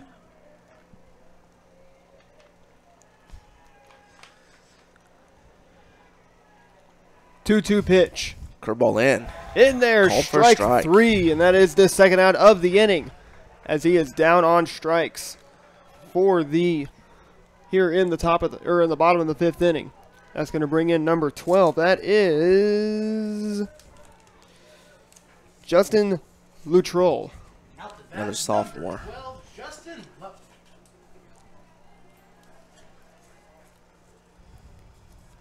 He is the left fielder taking Lake McPherson's spot in the game after taking out after Coach Tyler Jones took out Josh Smith after giving up 10 runs in the top of the 4th inning.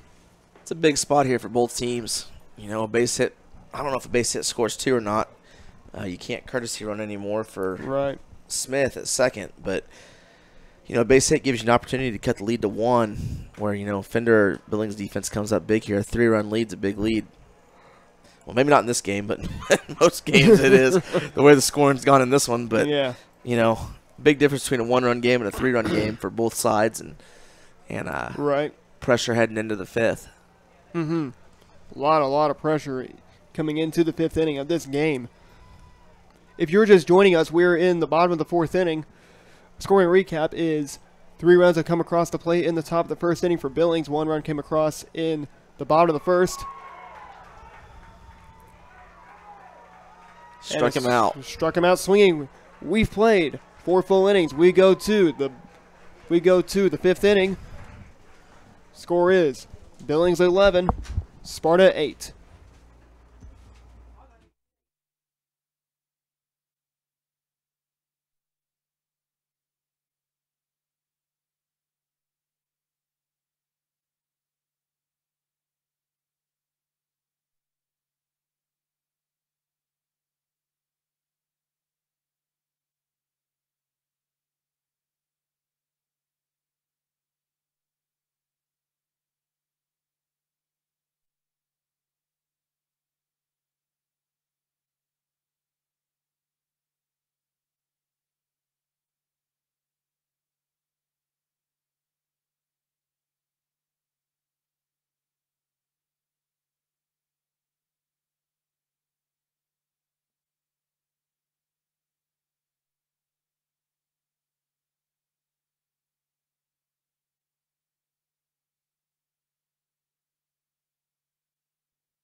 Top of the 5th inning kicking off here in Crane.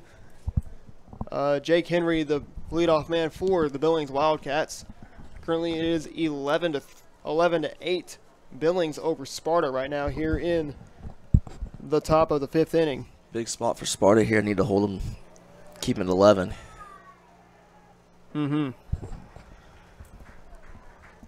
As the first pitch comes in at strike 1.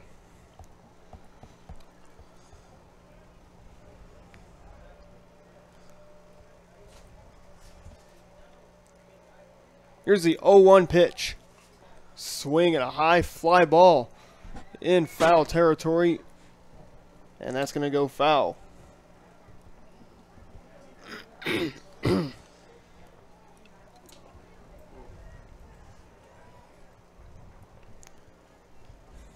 Currently no balls, 2 strikes. Just underway here in the top of the 5th inning. The 0-2. Strike three outside corner call on the fastball. Or curveball, sorry. Outside call on that curveball. That's going to bring in number 16. That is Out to bat number 16. Brian Terry. Freshman here.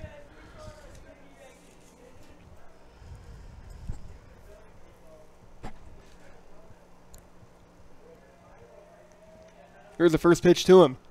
Swing a little tapper foul. Back towards the screen.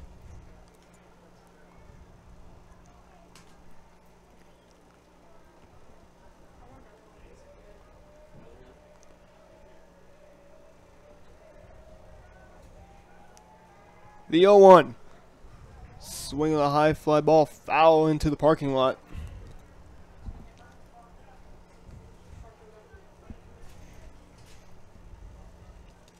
Count is now at 0-2. Now with 0-2, now what do you do if you were bottom of the order? I'm going to go curveball away or fastball up. Looks like he's going fastball up. Let's see. 0-2 pitch. Curveball up. Curveball up. Actually, I think tried to go curveball inside. 1-2.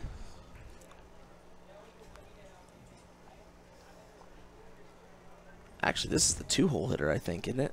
I believe so, yes. Yes, it's the second batter, 2-hole hitter. Way outside, 2-2.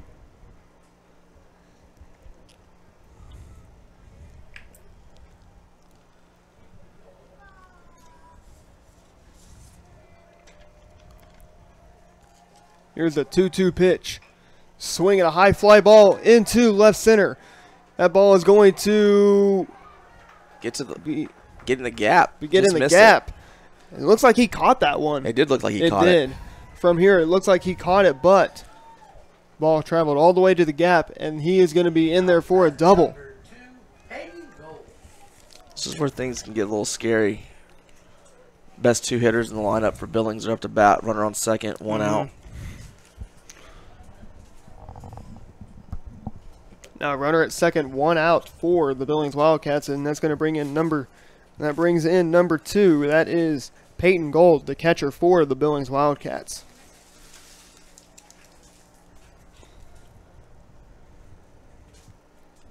If you're going to be sticking around with us for the next game, it will be between the Galena Bears and the Blue Eye Bulldogs. That's going to be coming up at around 2:30 this afternoon.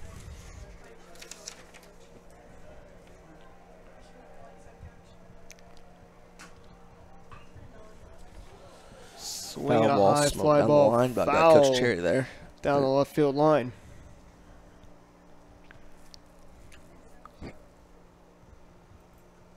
On deck batter doing an impersonation of Coach Cherry. Jumping out of the way of that ball.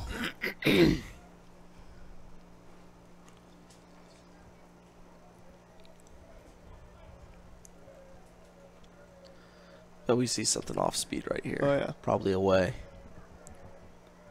Here's the 0-1 pitch. Fastball. Swing smoked into right center. That's going to be down for a base hit. That's going to score another run. Here comes, and he's going to be in there for an RBI triple. That's scored in number 16. That is Brian Terry, and he smokes that one into right center field all the way to the gap. And that is going to bring in number 18. That is Trent Blankenship, the shortstop for the Billings Wildcats. Good job of hitting there. Ball that was middle away, taking it to the right side, taking it well into the right center field gap. Oh, yeah. Another tough spot here with Blankenship up. First pitch to him. 3-4-5 with one out and a runner on second. 3 did his job, looking for 4 to do that. Outside 1-0. Surprised we're not seeing the second baseman in here for Sparta. Everybody else is in. Down by 4. Oh, yeah.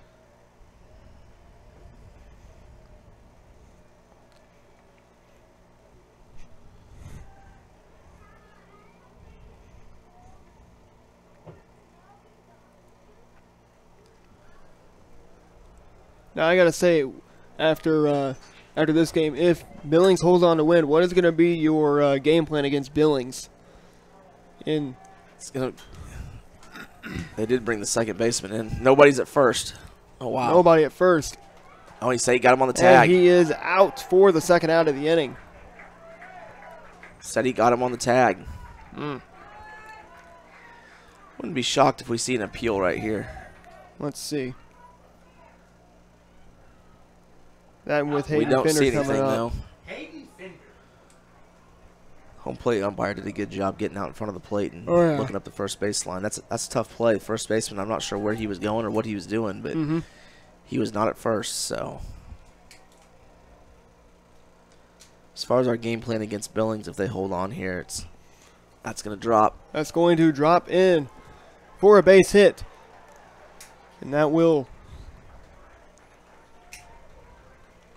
score another runner. That was number 2, Peyton Gold, making it now 13-8. I'm still not sure who we would Billings. throw if Billings holds on. It's either going to be Jake Twig, who's a freshman, or it's going to be Caden Sims, a sophomore. One of those two probably. But I'm not really sure which way we'll go. Yeah. It's if we don't play defense, it doesn't matter. Neither guy is going to blow it away or blow guys away. The closest thing we have to that's Hunter Utzler, and I'm going to try to hold on to him for round 2 and see if we can get by with our 2 or 3 and Right. go from there. But we'll have to score. I've never seen the Blanken. I'm assuming that we'll see the Blankenship kid as long as he doesn't throw today. But with Fender's pitch count up with a 5-run lead, though, I think Coach Cherry might go to somebody different than Blankenship to try to get out of game with his number 2 pitcher still Yeah. intact, but I've not seen the kid throw, so I'm not really sure what to expect from him. I'll ask around and see if I can find out who he's thrown against and do that. Swing Oh, a little bouncer into left field. That's going to be a base hit. And that will put runners now at first and second for the Billings Wildcats. Yeah, this is a big inning for Billings. Body language doesn't look good for Sparta right now. This is a good opportunity for them just to blow it wide open. Oh, yeah. So big inning for Billings with number 33, Tanner Gordon, now coming up to the plate for the Billings Wildcats with 2 outs. 2 outs and 2 runners on. What do you do now if you're Tanner Gold? Tanner Gordon. Oh, he's going to be swinging away right here. Say so, swinging a foul. I'm not saying he's not fast. He just, I don't know if he is or isn't, but, I mean, the only other option besides swinging away is maybe to put one down the third. If you've got speed or we're left-handed or a good bunter, you know, 5-run lead, I wouldn't be opposed to putting one down to the third baseman. He's probably not expecting it. Yeah. We just wait and see. I highly doubt that he would be bunting here. The 0-1. Good curveball. 0-2 now on number 33, Tanner Gordon. He is once again the second baseman for the Billings Wildcats. 0-2 count. This is another scenario coming in. Swinging a high fly ball to left field. And he's got it for the third out. We've played five half innings. We go to the bottom of inning number 5. Billings leads this one 13-8.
Into the 5th inning here.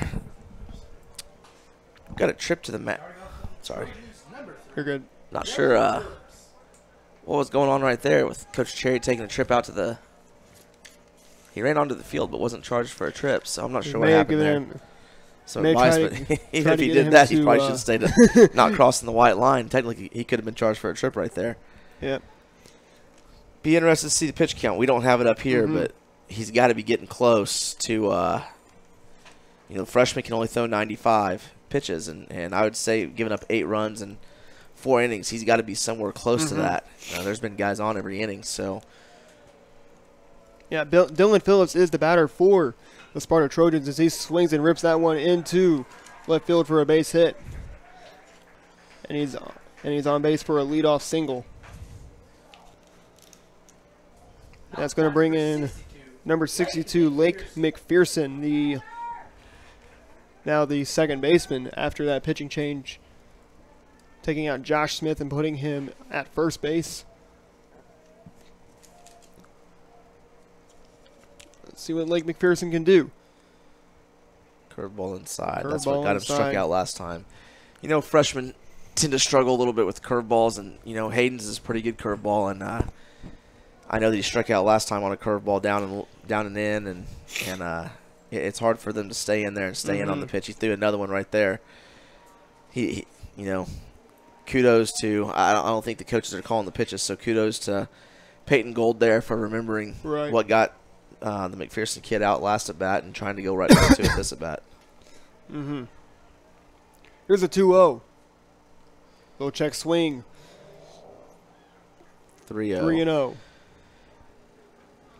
Boy, he walks him here. That puts a sticky situation. Like we said, we don't know what the pitch count is, but, man, I think it would be getting close, and you're first and second, and definitely want to hold it to a 5-run game here. A 3-0. Oh, he called us. Wow. Strike one. And McPherson. Wow, the strike zone has been all over the place this game. My word, my word, it has. McPherson thought that was ball 4. I mean, my goodness, Oh, my goodness, he just called a strike in the left-handed batter's box.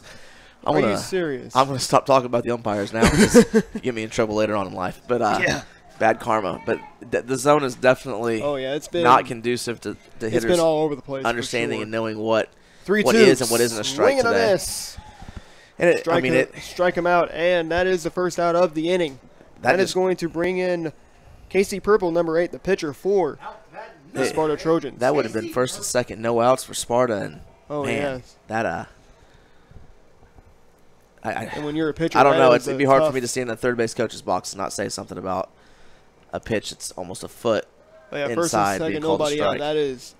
That is scary for the pitcher. It is, especially a young one. But now, I mean, he lost power here to the scoreboard. But he worked out of it, and you take advantage as a pitcher and as a team in the field of what the umpire is going to give you, and he definitely took advantage of the umpire opening up his strike zone again. Of course, man, I'm just going to stop talking about it. As a coach, it's just hard because you spend your time.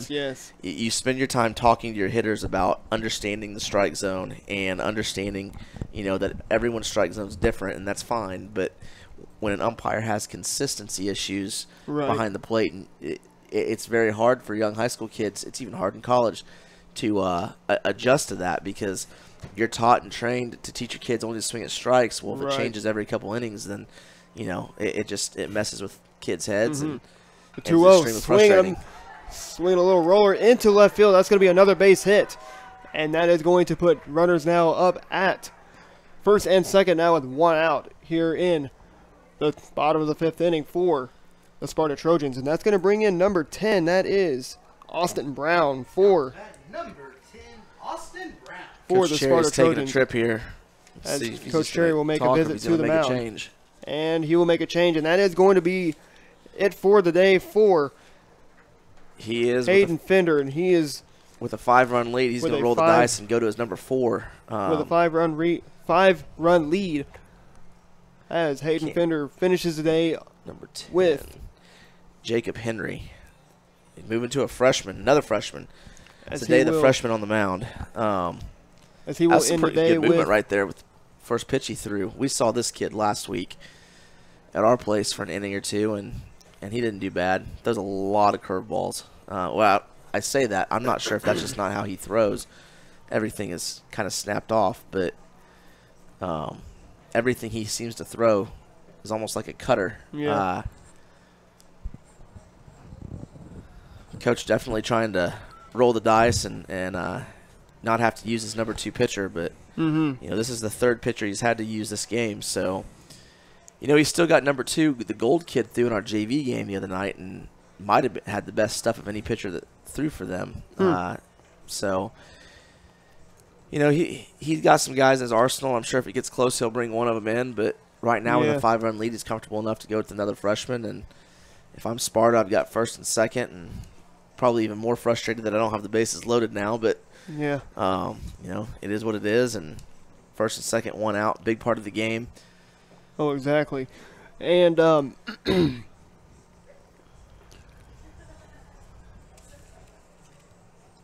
so Hayden Fender will finish today with about 4.3 innings pitched, giving up 1, 2.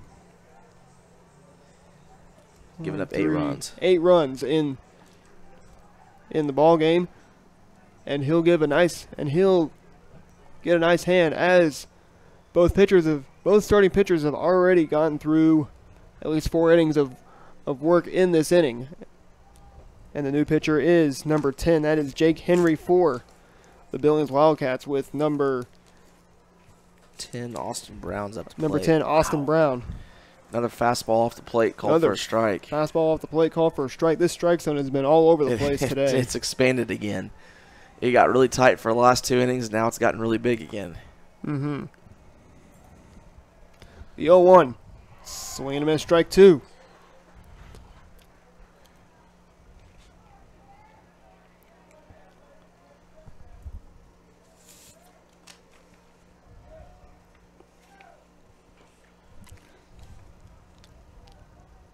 At number 10, Jacob Henry. He is a freshman pitcher and infielder for the Billings Wildcats.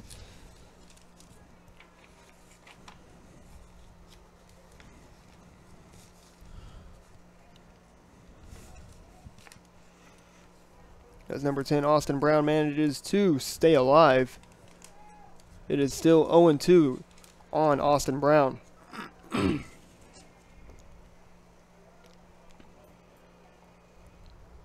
Swing.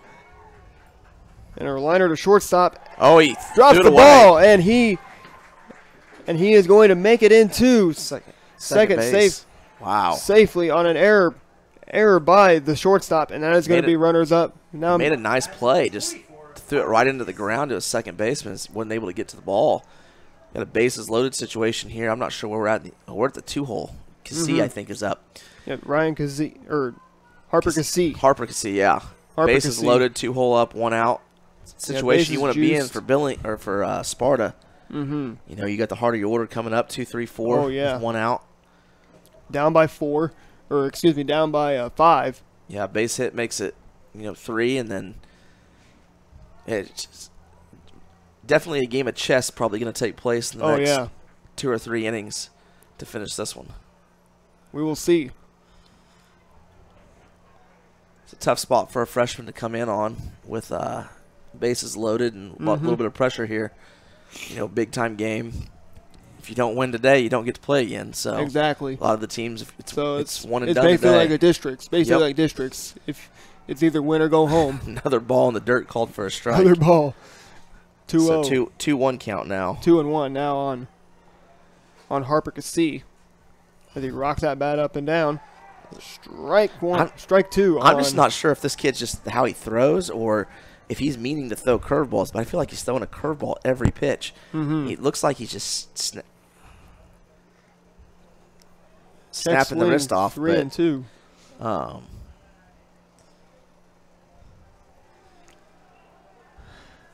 don't know if I'd tell a freshman to throw another curveball in a 3-2 bases loaded count or not with 1 out.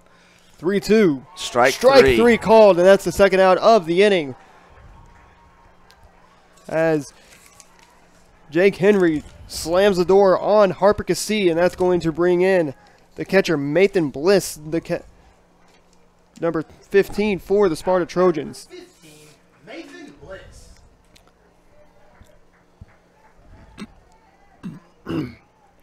Nathan Bliss, a senior, he is the catcher today for the Sparta Trojans.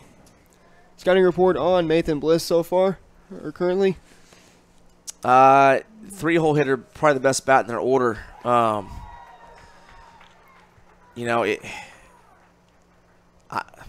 don't think we've seen a fastball from this kid. I'm not sure.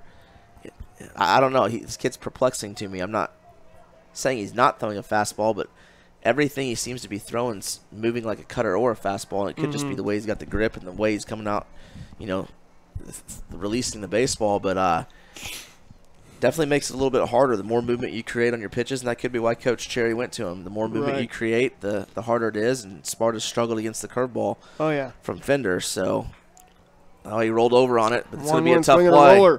Tough play, and he is going to be safe. Overthrew it. Overthrew it, and that's going to score 2. It's a whole new ball game now. Whole new ball game here now. 13-10. Billings, and this is a cut it to a one roller coaster I am game. very sure that we will see the runner on first take off at some point in this at bat, but you got your 4-hole and Josh Smith up again. We've talked about it before. He's a huge kid and he's a big capable. dude. He pulled one down the left field line last at bat, on an inside fastball. And, again, when you've got a freshman on the mound, they tend to miss spots a lot and can create some big-time issues with, your defense and stuff like that when you've got guys missing spots on the mound. And, again, there's a routine ground ball to shortstop. He just underthrew it to Fender at first, and he wasn't able to pick it off. But I bet we'll see some. Oh, we got a walk-off here. He balked, but they didn't call it. Balk here. They didn't call it. So we got a 13-11 game now. Did not call now. 13-11, and we're in a rundown, and he is going to be out. And we got Coach Jones going to take a trip out and want to know why there wasn't a balk called because the kid flinched. Coach Jones is going to make. He's got a pretty good argument here. The kid flinched on the mound before he stepped off, and we got an argument coming from the umpires. The umpires are going to talk. They did call a balk, and it was called a balk. They did call a balk there. And Drew Cherry's going to. This is going to create. This is going to be some tension here between the umpires and Coach Cherry. He's going to say his piece with the umpire in the field. Connor Wilson is saying that he made a mistake and it was a balk, and he's calling it now. I'm not sure if. Wow, that this could completely change the complexion of the game, especially if the runner on second scores. That's going to send the Billings defense back out, and that's a tough spot. And on that play with runners on base, the umpire behind the plate should be the one calling for the balk there. He did balk. He flinched on the mound and before he stepped off, but neither umpire called it immediately, and Coach Jones had a good argument there, and right.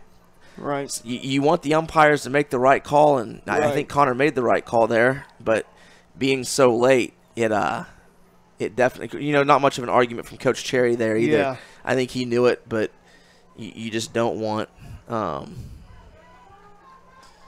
that situation in this kind of game where we're playing a football game here with the score to affect anything. You still got there's 2 outs now, or 2 outs still, and runner on second. Who now on a base hit will definitely score with some decent speed on second. Definitely. And so without it being 3 outs and going to the top of the 6th inning, we currently stay in the bottom of the 5th inning now. 13-11. Adam, Billings. I'm not so sure if Connor didn't call a balk. I don't think his hands went up as if he was calling one, but then you never verbally heard it. That's going to get swing down. A high fly ball. Nope. And it's going to be right caught. there. And we've played 5 full innings. Crowd going crazy here at Crane. We go to the top of inning number 6. Billings leads it 13-11.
Top of the sixth inning kicking off here in Crane after a bizarre bottom of the fifth inning between Yes, it Billings was. and Sparta. First starting off with 2 runs coming across the plate, one being on an RBI single, and the second run, or excuse me, 3 runs coming across in the bottom of the fifth inning. It's important here for Sparta to hold them. Got the bottom of the order up, I think, for where are we at in the order for Billings? 29 is up. It is number So they're at 8-9-1. 29, so that would be Important spot here for Billings to Parcell. hold, or for Sparta to hold. Definitely puts some more pressure on Billings, and with a young kid on the mound, you always have a shot. Oh, yes. Strike 2. Or ball Ball. 1. Ball 1. Excuse me.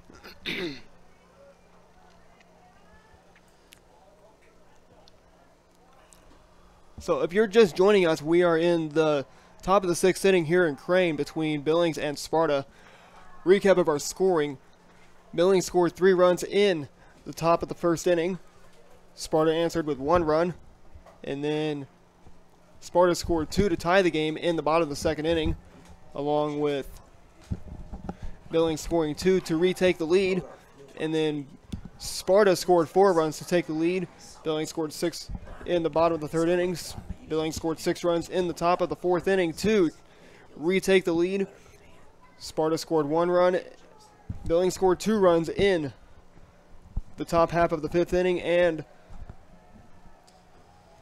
Sparta scored 3 runs. Swing a little roller. It's going to be a tough play on the second baseman. The second baseman throws him out. Safe. He's pretty excited down there to beat that one out. That's a tough play for a second baseman. He's got to come in and usually needs to throw that on the run. And oh, yes. Number 8, Kobe Clinton. He's going to bring in Kobe Clinton, the left fielder for the Billings Wildcats. Again, he wears number 8 for the Wildcats. Probably likely to see a bunt here from the 9-hole. With the runner on first to roll the lineup back over to the top of the order. Top of the order's had a really good day for Billings. Oh, yeah. Third baseman's in from Sparta. First pitch to him. Outside, strike 1.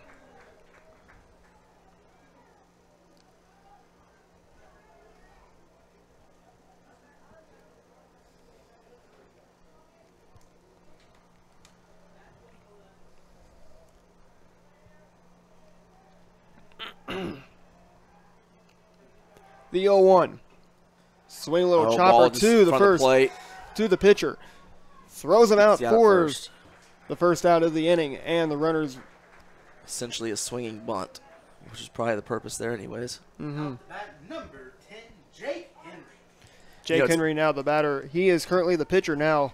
It's odd, Adam, to Hayden Fender to want to roll the lineup back over to the top of the order when you've got a freshman in your leadoff spot in your 2-hole. So definitely pressure situations here for the 2 freshmen that obviously are good enough to hit in the top of the order. So big spots for them.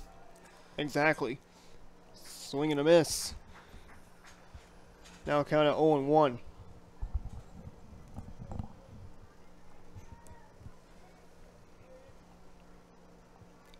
So once again, we are live streaming here on the Crane Community Access YouTube channel. This is the SWCL tournament. First game between the Sparta Trojans and the Billings Wildcats. We're in the top of the 6th inning. Currently, it's 13-11 Billings. Curveball there.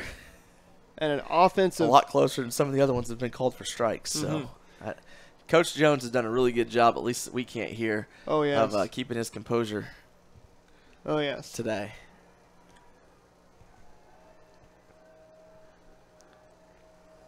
Here's the 0-1.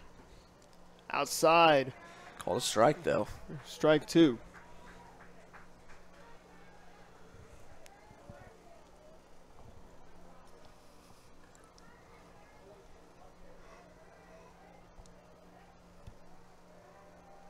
Once again, the winner of this game will advance and take on Clever at C of O.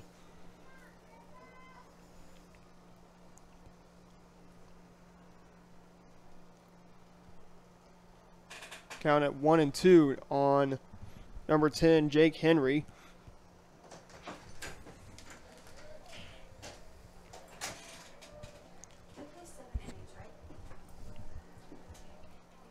One, two.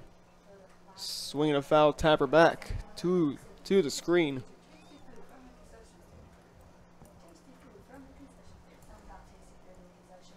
Count stays idle at 1-2.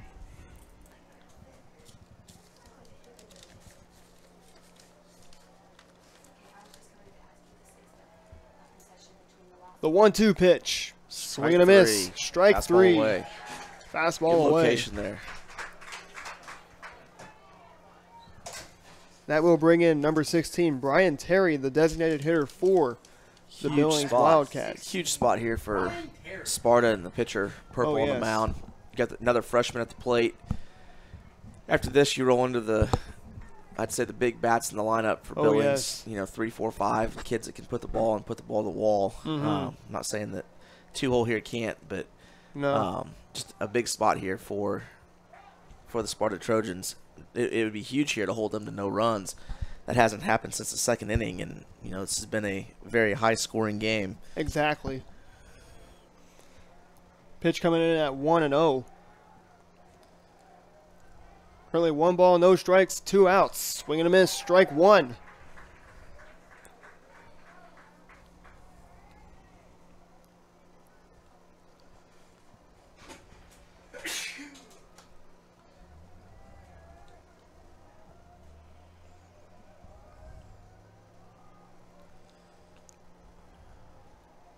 A 1-1 pitch.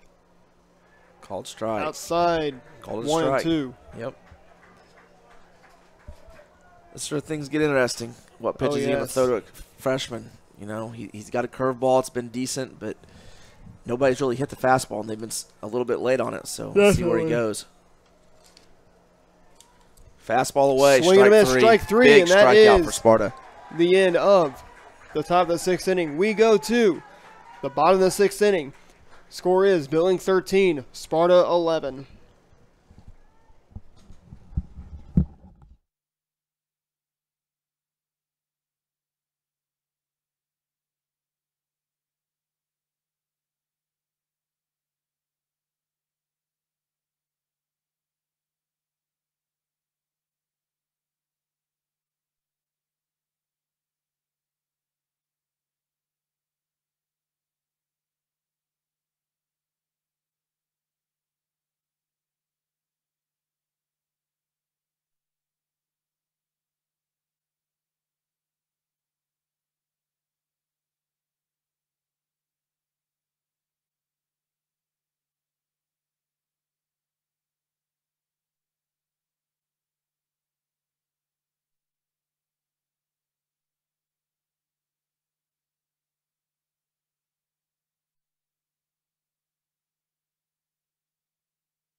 Take it.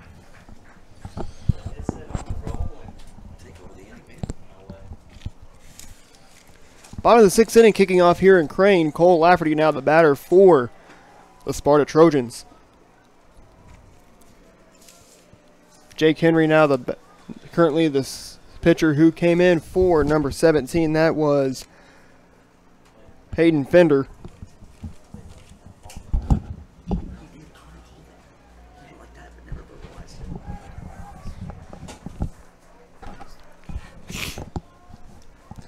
Big inning here for Sparta. Down by 2 in the 6th inning. Definitely want to put some runs on the board here.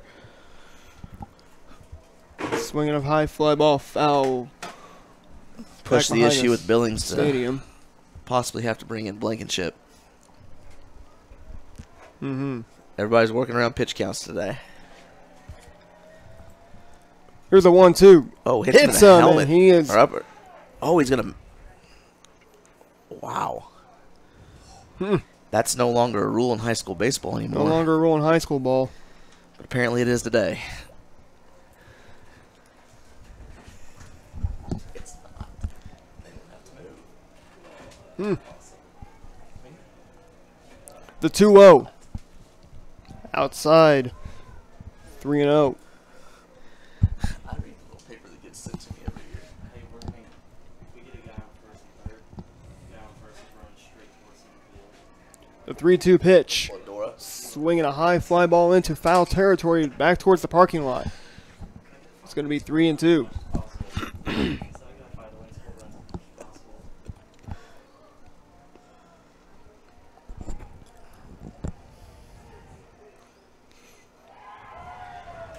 Swing and a miss, strike 3, and that is the first out of the inning as number 10, Jake Henry, gets See you, man.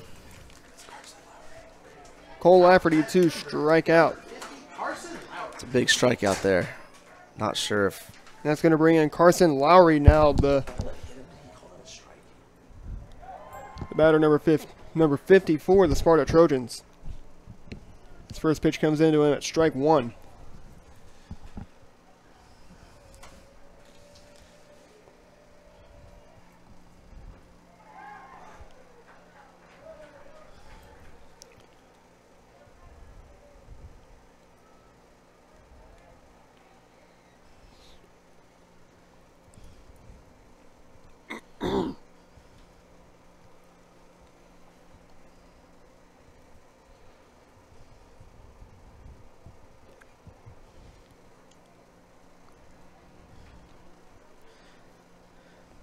It's a big strikeout there. The first out of the inning in any inning is always the biggest one, especially when games are close. So I know the 7th inning, the first one definitely seems a big like one. Always if the it's hardest a one close to game, get. definitely get the lead man out. I think this kid's just throwing 90% curveballs. I mean, he's definitely snapping his wrist over. So we've seen a fastball every now and then, but he's definitely throwing almost all curveballs. His curveball's been his best friend all day. Swing a little, bounce Chopper it to stays fair. To the third baseman, stays fair. And overthrowing. he didn't run it out. Did not run it out, and that is going to be the second out of the inning as he throws it overhead to the first baseman for the second out. Man, that's a cue for all kids. Always run the ball out until somebody tells you to to go back. That's going to bring in number 3. That is Dylan Phillips. 9-hole. That is the 7th hole. 7th hole. So we'll have the bottom of the order up here. Good spot for Billings to hang on, and there's definitely not being aggressive with the curveball. They may be taking a pitch already. I don't know. Let's see. There's a fastball right there. Fastball. So he definitely is throwing about 90% curveballs here. 0-2. So interesting route to take, and Coach Cherry kind of rolling the dice and going to another freshman here, and it's paying off for him. Swing a little chopper back to the third baseman. Overthrows it. And throws it way overhead. That's hard to do with a 6'4" first baseman. Exactly. He definitely threw it over his head, though. Getting down to the 8th hole here. That's going to be an error on the third baseman. 62, Blake McPherson. Important here for Billings Blake McPherson now coming up to the plate for to hold the lead. The Sparta Trojans. Once again, Adam Smith, Justin Snyder joining you for today's live coverage of the SWCL tournament here in Crane. Blake McPherson now the batter for the Sparta Trojans. And if Billings holds on to this one, they will face Clever. That's going to drop. That's going to drop. Yep. For a base hit. Right fielder. It's a good job going the other way with the curveball. Dropped right in front of the right fielder. Definitely. It's one of those in-betweeners. You're not really sure if you tell your right fielder to dive forward or keep it in front. With the lead, you probably just want him to keep it in front. Casey Purple. That's going to bring in Casey Purple now, the pitcher 9-hole for here. the Tricky Sparta spot. Trojans. Very tricky spot for You know, first and second, 2 outs. 9-hole hitter up. 9-hole for the hitter pitcher. First and second, 2 outs. has a lot of RBIs. So I mean, I think he's put the ball in play hard several times today. I'm sure he'll get a steady dose of curveballs here and see what he does with it.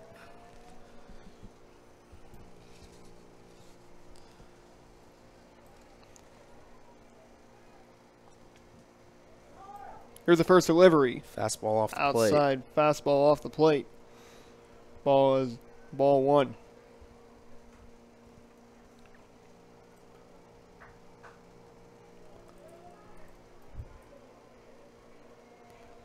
The 1-0.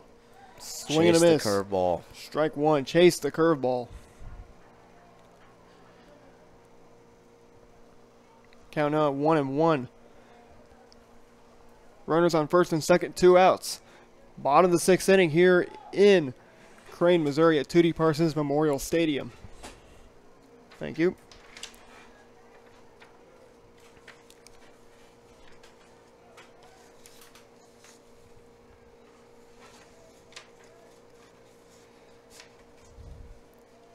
Tried to pick him off there at second base. Pickoff attempt, and he is in there safely. I'm pretty sure he's safe, so. Not a bad idea there. Mm-hmm. Sometimes you can catch that guy on second sleeping. Oh, yes.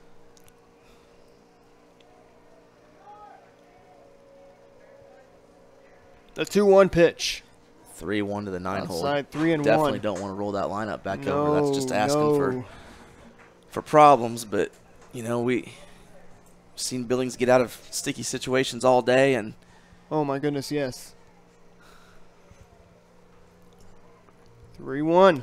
Walk the 9-hole. And he walks the 9-hole, and that's going to bring up the leadoff man. Load up the bases, and that's going to bring up the leadoff man. That is Austin Brown. Hitting .283 with 8 RBIs on the year and 5 doubles. He's had a couple hits today.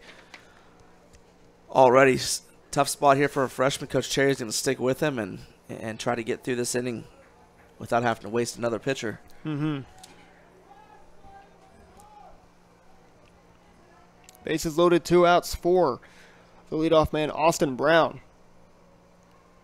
Here's a pitch. Base hit up the base hit. Oh, no. And safe. He's safe. He dropped the ball. He is safe, and he drops the ball. Oh, it's wow. That was throw was right in the chest. I think the runner sliding into second. And that is going to bring another run across. That is now 13-12. Coaching staff for Billings Sparta. not very happy with the second baseman there, and he says something back to him. But that's, you know, it looked like maybe the runner at second slid straight into the guy and maybe spiked him a little bit. But oh, yeah. Definitely don't want to say anything back to your coaches. No, you don't. But, I mean, it was just a good hard slide. I don't think there was anything really that wrong with it. Right. Obviously, Connor Wilson, the umpire, is right there. So if he did slide past the bag, Connor would have called interference. But oh, yeah. Still got 2 outs in a 1-run game here with here we go, another battle between freshmen. Seems like a common trend today. A lot of freshmen in the lineups for both teams and a lot of young guys. I believe this is Cassie, isn't it? 20? Yeah, Harper Cassie. Yeah, Harper Cassie. 24, yes. So big spot here. That ball looked like it was hit a lot harder than what it was. Curveball away for a ball.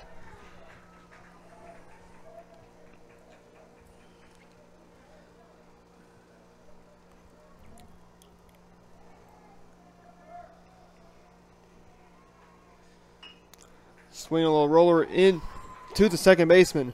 Throws him out, and we've played 6 full innings. We go to the top of inning number 7. Score is Billings 13, Sparta 12.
That's number 2, Peyton Gold. Top of the 7th inning kicking off here in Crane as Tanner Gold now steps into the batter's box for the Billings Wildcats. Big spot here for Billings and for Sparta. Sparta needing to keep Billings from scoring again to keep it to a one-run game. Billings has their big part of their order up 3, 4, 5, and kids that are capable of hitting the ball really hard and really far. Excuse me, that was Peyton Gold, not Tanner Gold. Peyton Gold. Oh, there it is. Oh! That ball, if it stays fair, is going to be a home run. Going to be foul. Foul ball, just shy of a home run.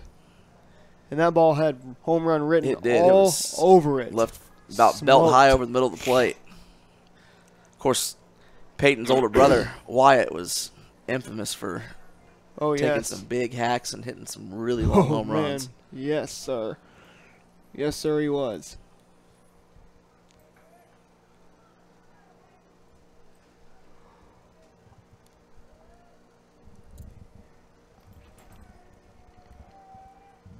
Curveball for a strike there. Curveball strike. Move the center fielder back into, I call it the 8 slot, but straight away he was playing for playing oppo there. I'm not sure that. Well, I guess he drove a ball into right field last time. Slow roller to the second baseman. Oh, he drops it and still makes the play. Hung with it and surprisingly makes the play. Good play there for the second baseman. First out of the inning to stick with it and that is going to bring in number 18. That is Trent Blankenship. Hard for Smith there to get his footwork right. He actually stretched with his left foot on the base, and he's a right-handed guy. He should be stretching with his right, or with his right foot on the base, but maybe he got excited too, and footwork got all crossed up there. But you know that happens. It happens to everybody, and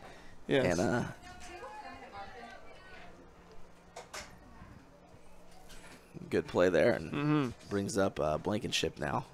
Yep.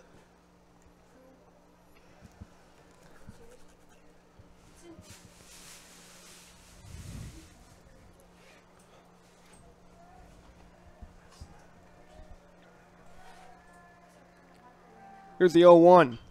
Swinging a high fly ball to it's like it's going to get out. Foul territory, and there's going to be a foul ball.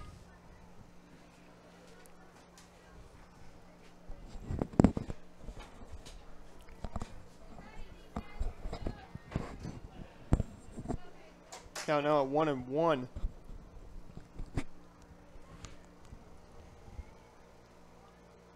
On Trent Blankenship. Currently nobody on, 1 out. The pitch, swing, nagged by the shortstop. Oh, nice snag by the first baseman. Out by a good snag by the first baseman, Josh Smith. After the shortstop knocked it down and threw out Trent Blankenship for the second out of the inning. Tossed the baseball to Connor Wilson, the umpire there. I think he maybe thought there was 3 outs. Maybe. Pretty excited that he made, shortstop made a diving play to stop the ball and then threw from his knees and gave a good 1 hop to the first baseman. He's able to hang with it. That's something you could see on ESPN. Oh, another hard hit ball right there. Hard hit ball into left field. Oh, and it gets past the left fielder. That's going to be a double. That is going to be a single with an error. That's going to be a single with an error, and he's going to advance. Man, I want to make sure you tell your with a single and with an error. Tell your outfielders there to get down, just keep that ball in front. That just snuck right underneath him.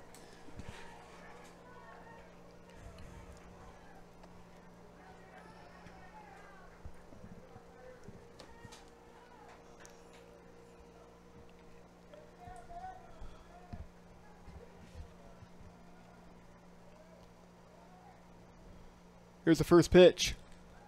Strike 1.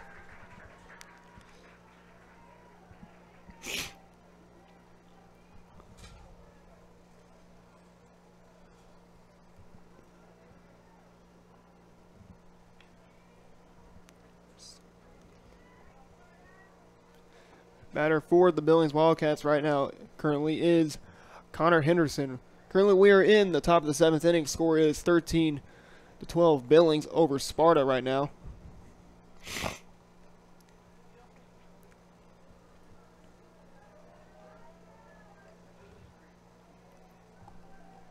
The 0-1.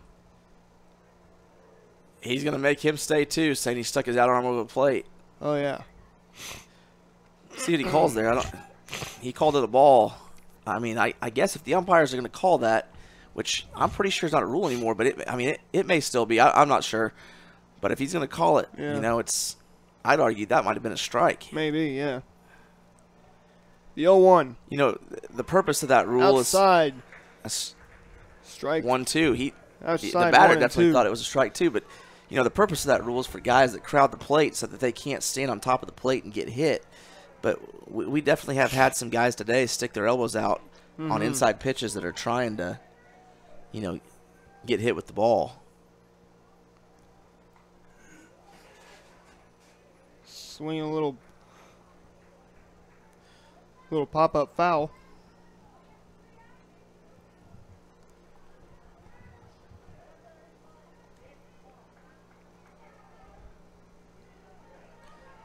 Two outs, 1-2 count, runner on second base.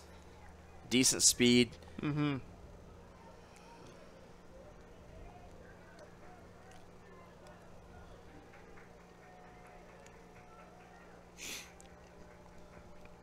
The 1-2.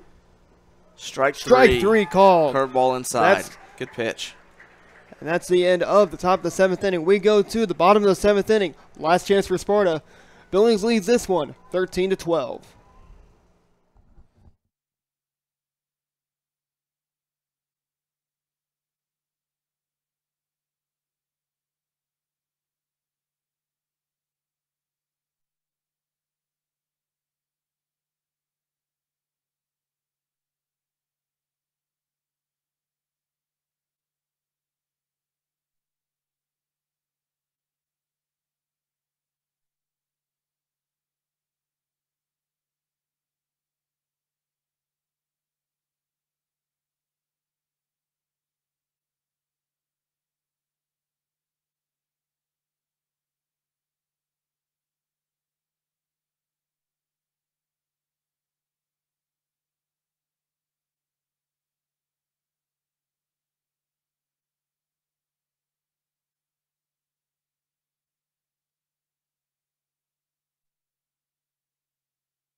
Starting it up for the Trojans, number 15, Nathan Blitz. Bottom of the 7th inning, kicking off here in Crane. Nathan Bliss, the leadoff man for the Sparta Trojans. 3-4-5 for Sparta, so definitely part of the order that you want up. You know, for the Trojans and freshman on the mound, and done a good job. You know, in the inning and the 2/3 that he's thrown, and definitely saved Coach Cherry from having to use his number 2. Or well, I'm assuming Blankenship's is number 2 if Harder's is number 1, and got a good performance and stretched the Fender kid out as long as he could today, and swinging strike, curveball away. Strike 1.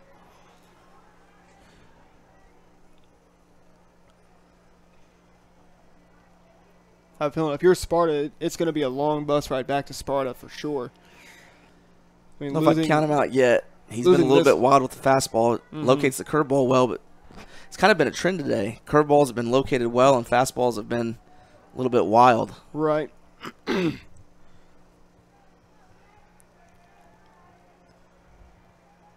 1-1. Curveball for a strike. Curveball, strike 2.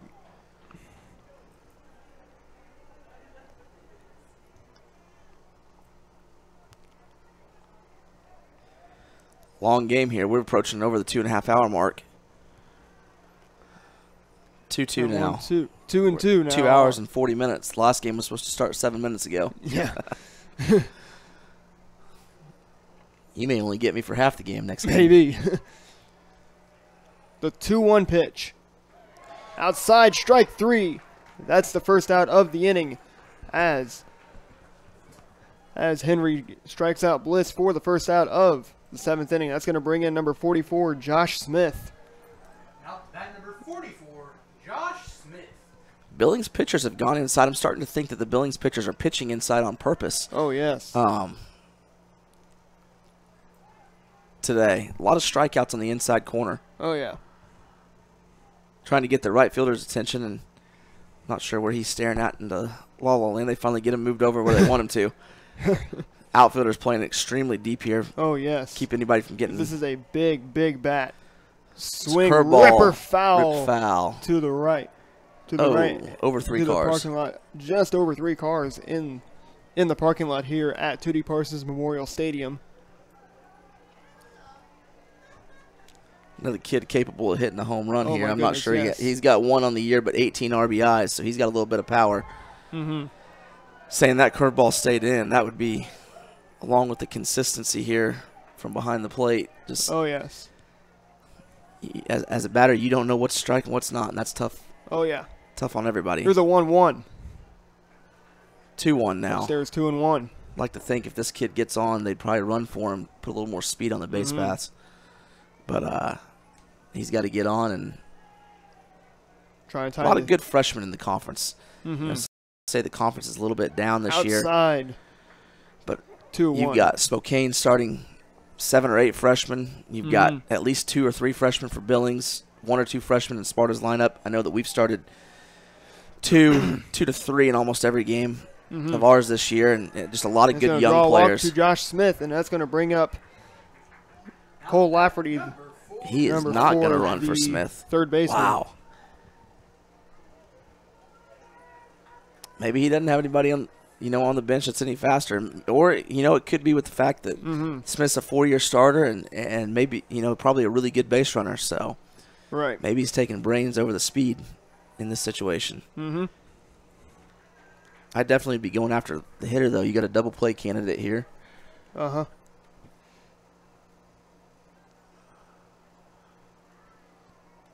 Outfield's playing deep, so probably not going to get one past unless it's down the line. Swing and a miss.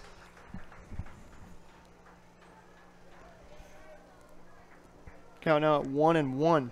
Kind of what you'd expect from a 4-5 matchup, though. Oh, yeah. High scoring and big game of chess. Exactly.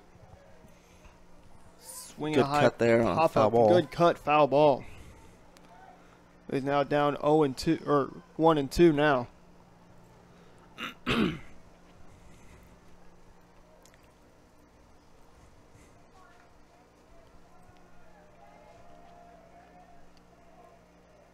1-2. Swing a little grounder. Oh, he dropped it. Drops it.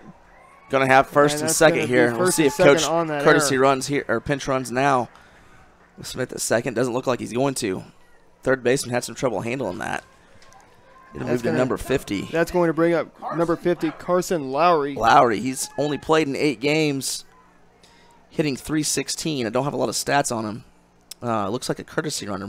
That could be why he's not running for him. This looks like this kid scored a lot or has a lot of runs, which means he probably pinch runs or courtesy runs a lot. So he's getting a start today, and to see what he can do, let's see how old Lowry is. Number 50. He's another freshman. Again, going back to the repeated thing that a lot of freshmen in the lineup. I know Galena starts several freshmen, and so does Blue Eye.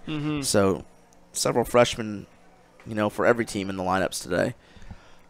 Fastball off the plate. Outside fastball, 1-0. Let's see a little bit of nervousness in the Billings dugout here with the coaches. Last 2 outs of the inning. Pacing a little bit. Curveball up, 2-0 count now. 2-0.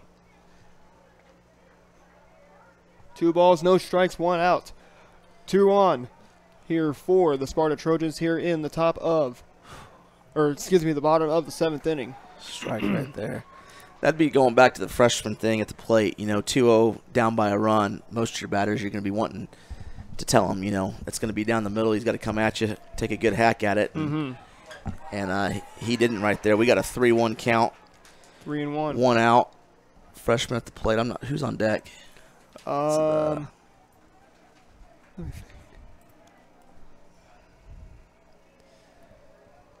3. 3 Dylan. Oh, Phillips. he swung. Phillips, a junior. That one's now counted at 3-2 on. Again, we'll see what happens here. They've gone inside a lot and a lot with the curveball. My guess is we probably see another curveball. Curveball low in the dirt. Ball 4. Low in the dirt. Ball 4. And that's going to load the bases up now for Sparta. With I didn't one see out. anybody warming up for Billings, so he might stick with the freshman here. Let's see. Dylan Phillips now the batter for the Sparta Trojans as Coach Drew Cherry will make a visit to the mound. To kind of calm down the He's going to stick with the pitcher freshman, it Jake looks Henry like. too. It's a big spot. Excuse me. Going to make a trip to the mound to kind of cool Jake Henry down. Kind of tell him He's sticking with him. Second. These last 2 outs of the game. If you get to play Pulling Sparta, the infield in, or outfield in. He's not going to pulling the outfield in. He's not going to let anything drop. The downside of pulling the outfield in is anything that's hit into a gap is probably with how short the grass is and how fast the ball plays here. You know, you're probably looking at a ball game. You know, on anything that's hit into a gap or down the line. But the flip side of that is, you know, with Smith on third, it's going to be a roll of the dice if you're able to tag up or not, and then, you know, on a base hit, you're able to maybe throw the guy out from second base, but he's got a really big lead. And he's going to be from the windup here. I would tell my pitcher to go from the stretch to try to negate the lead from second base, but he's going to be able to get as big of a lead as he wants. First pitch to him. Swing and a miss. Strike 1. Number 3, Phillips hitting 120 on the year with only 1 RBI. He does have a lot of at-bats, so he's got the experience. On deck, you have another freshman in McPherson, so this is probably the guy you want up in the order right now in this situation. 0-1. Swings at another curveball in the miss, dirt. Strike 2 in the dirt.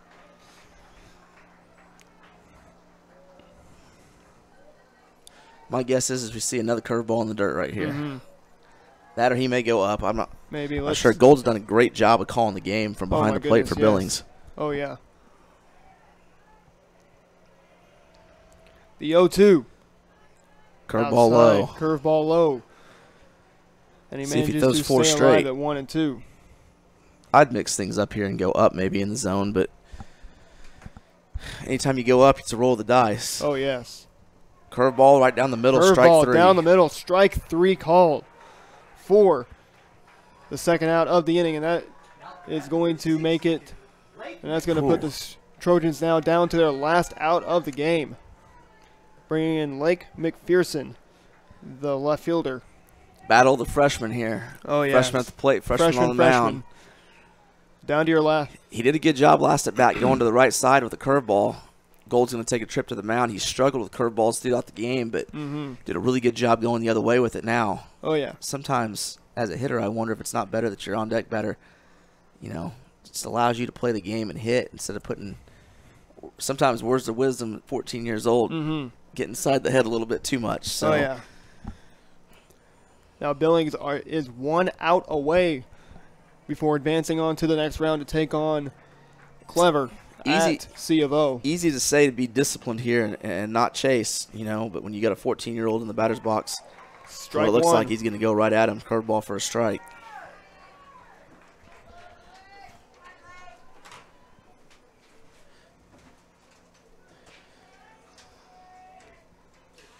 Curveball low, man. This kid throws a lot of curveballs. Curveball low, ball 1. It's effective though. He's been very effective and good with it when he's able to locate it. He's had a little bit of trouble locating the fastball, so he's definitely sticking to about 90% curveballs. The 1-1. Check swing says he didn't go. Check swing did not go. 2-1. I know it's an emotional time, but got to be careful here to not let your emotions get too much of it. And from the stands, you definitely, in this situation, don't want to be yelling at the umpire too much. Oh, yeah. 2-1 count here. 2-1, 1 out away from advancing 2. Oh, he called another pitch that looked like it hit the plate. 1 strike away now for the Billings Wildcats.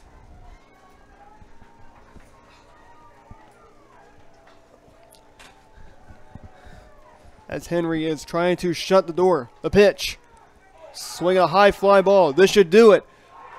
Gets it, and that's the ball game as Billings takes this one 13-12. Coming up next, we will have the coach's interview with Billings head coach Drew Cherry. Coming up after the break.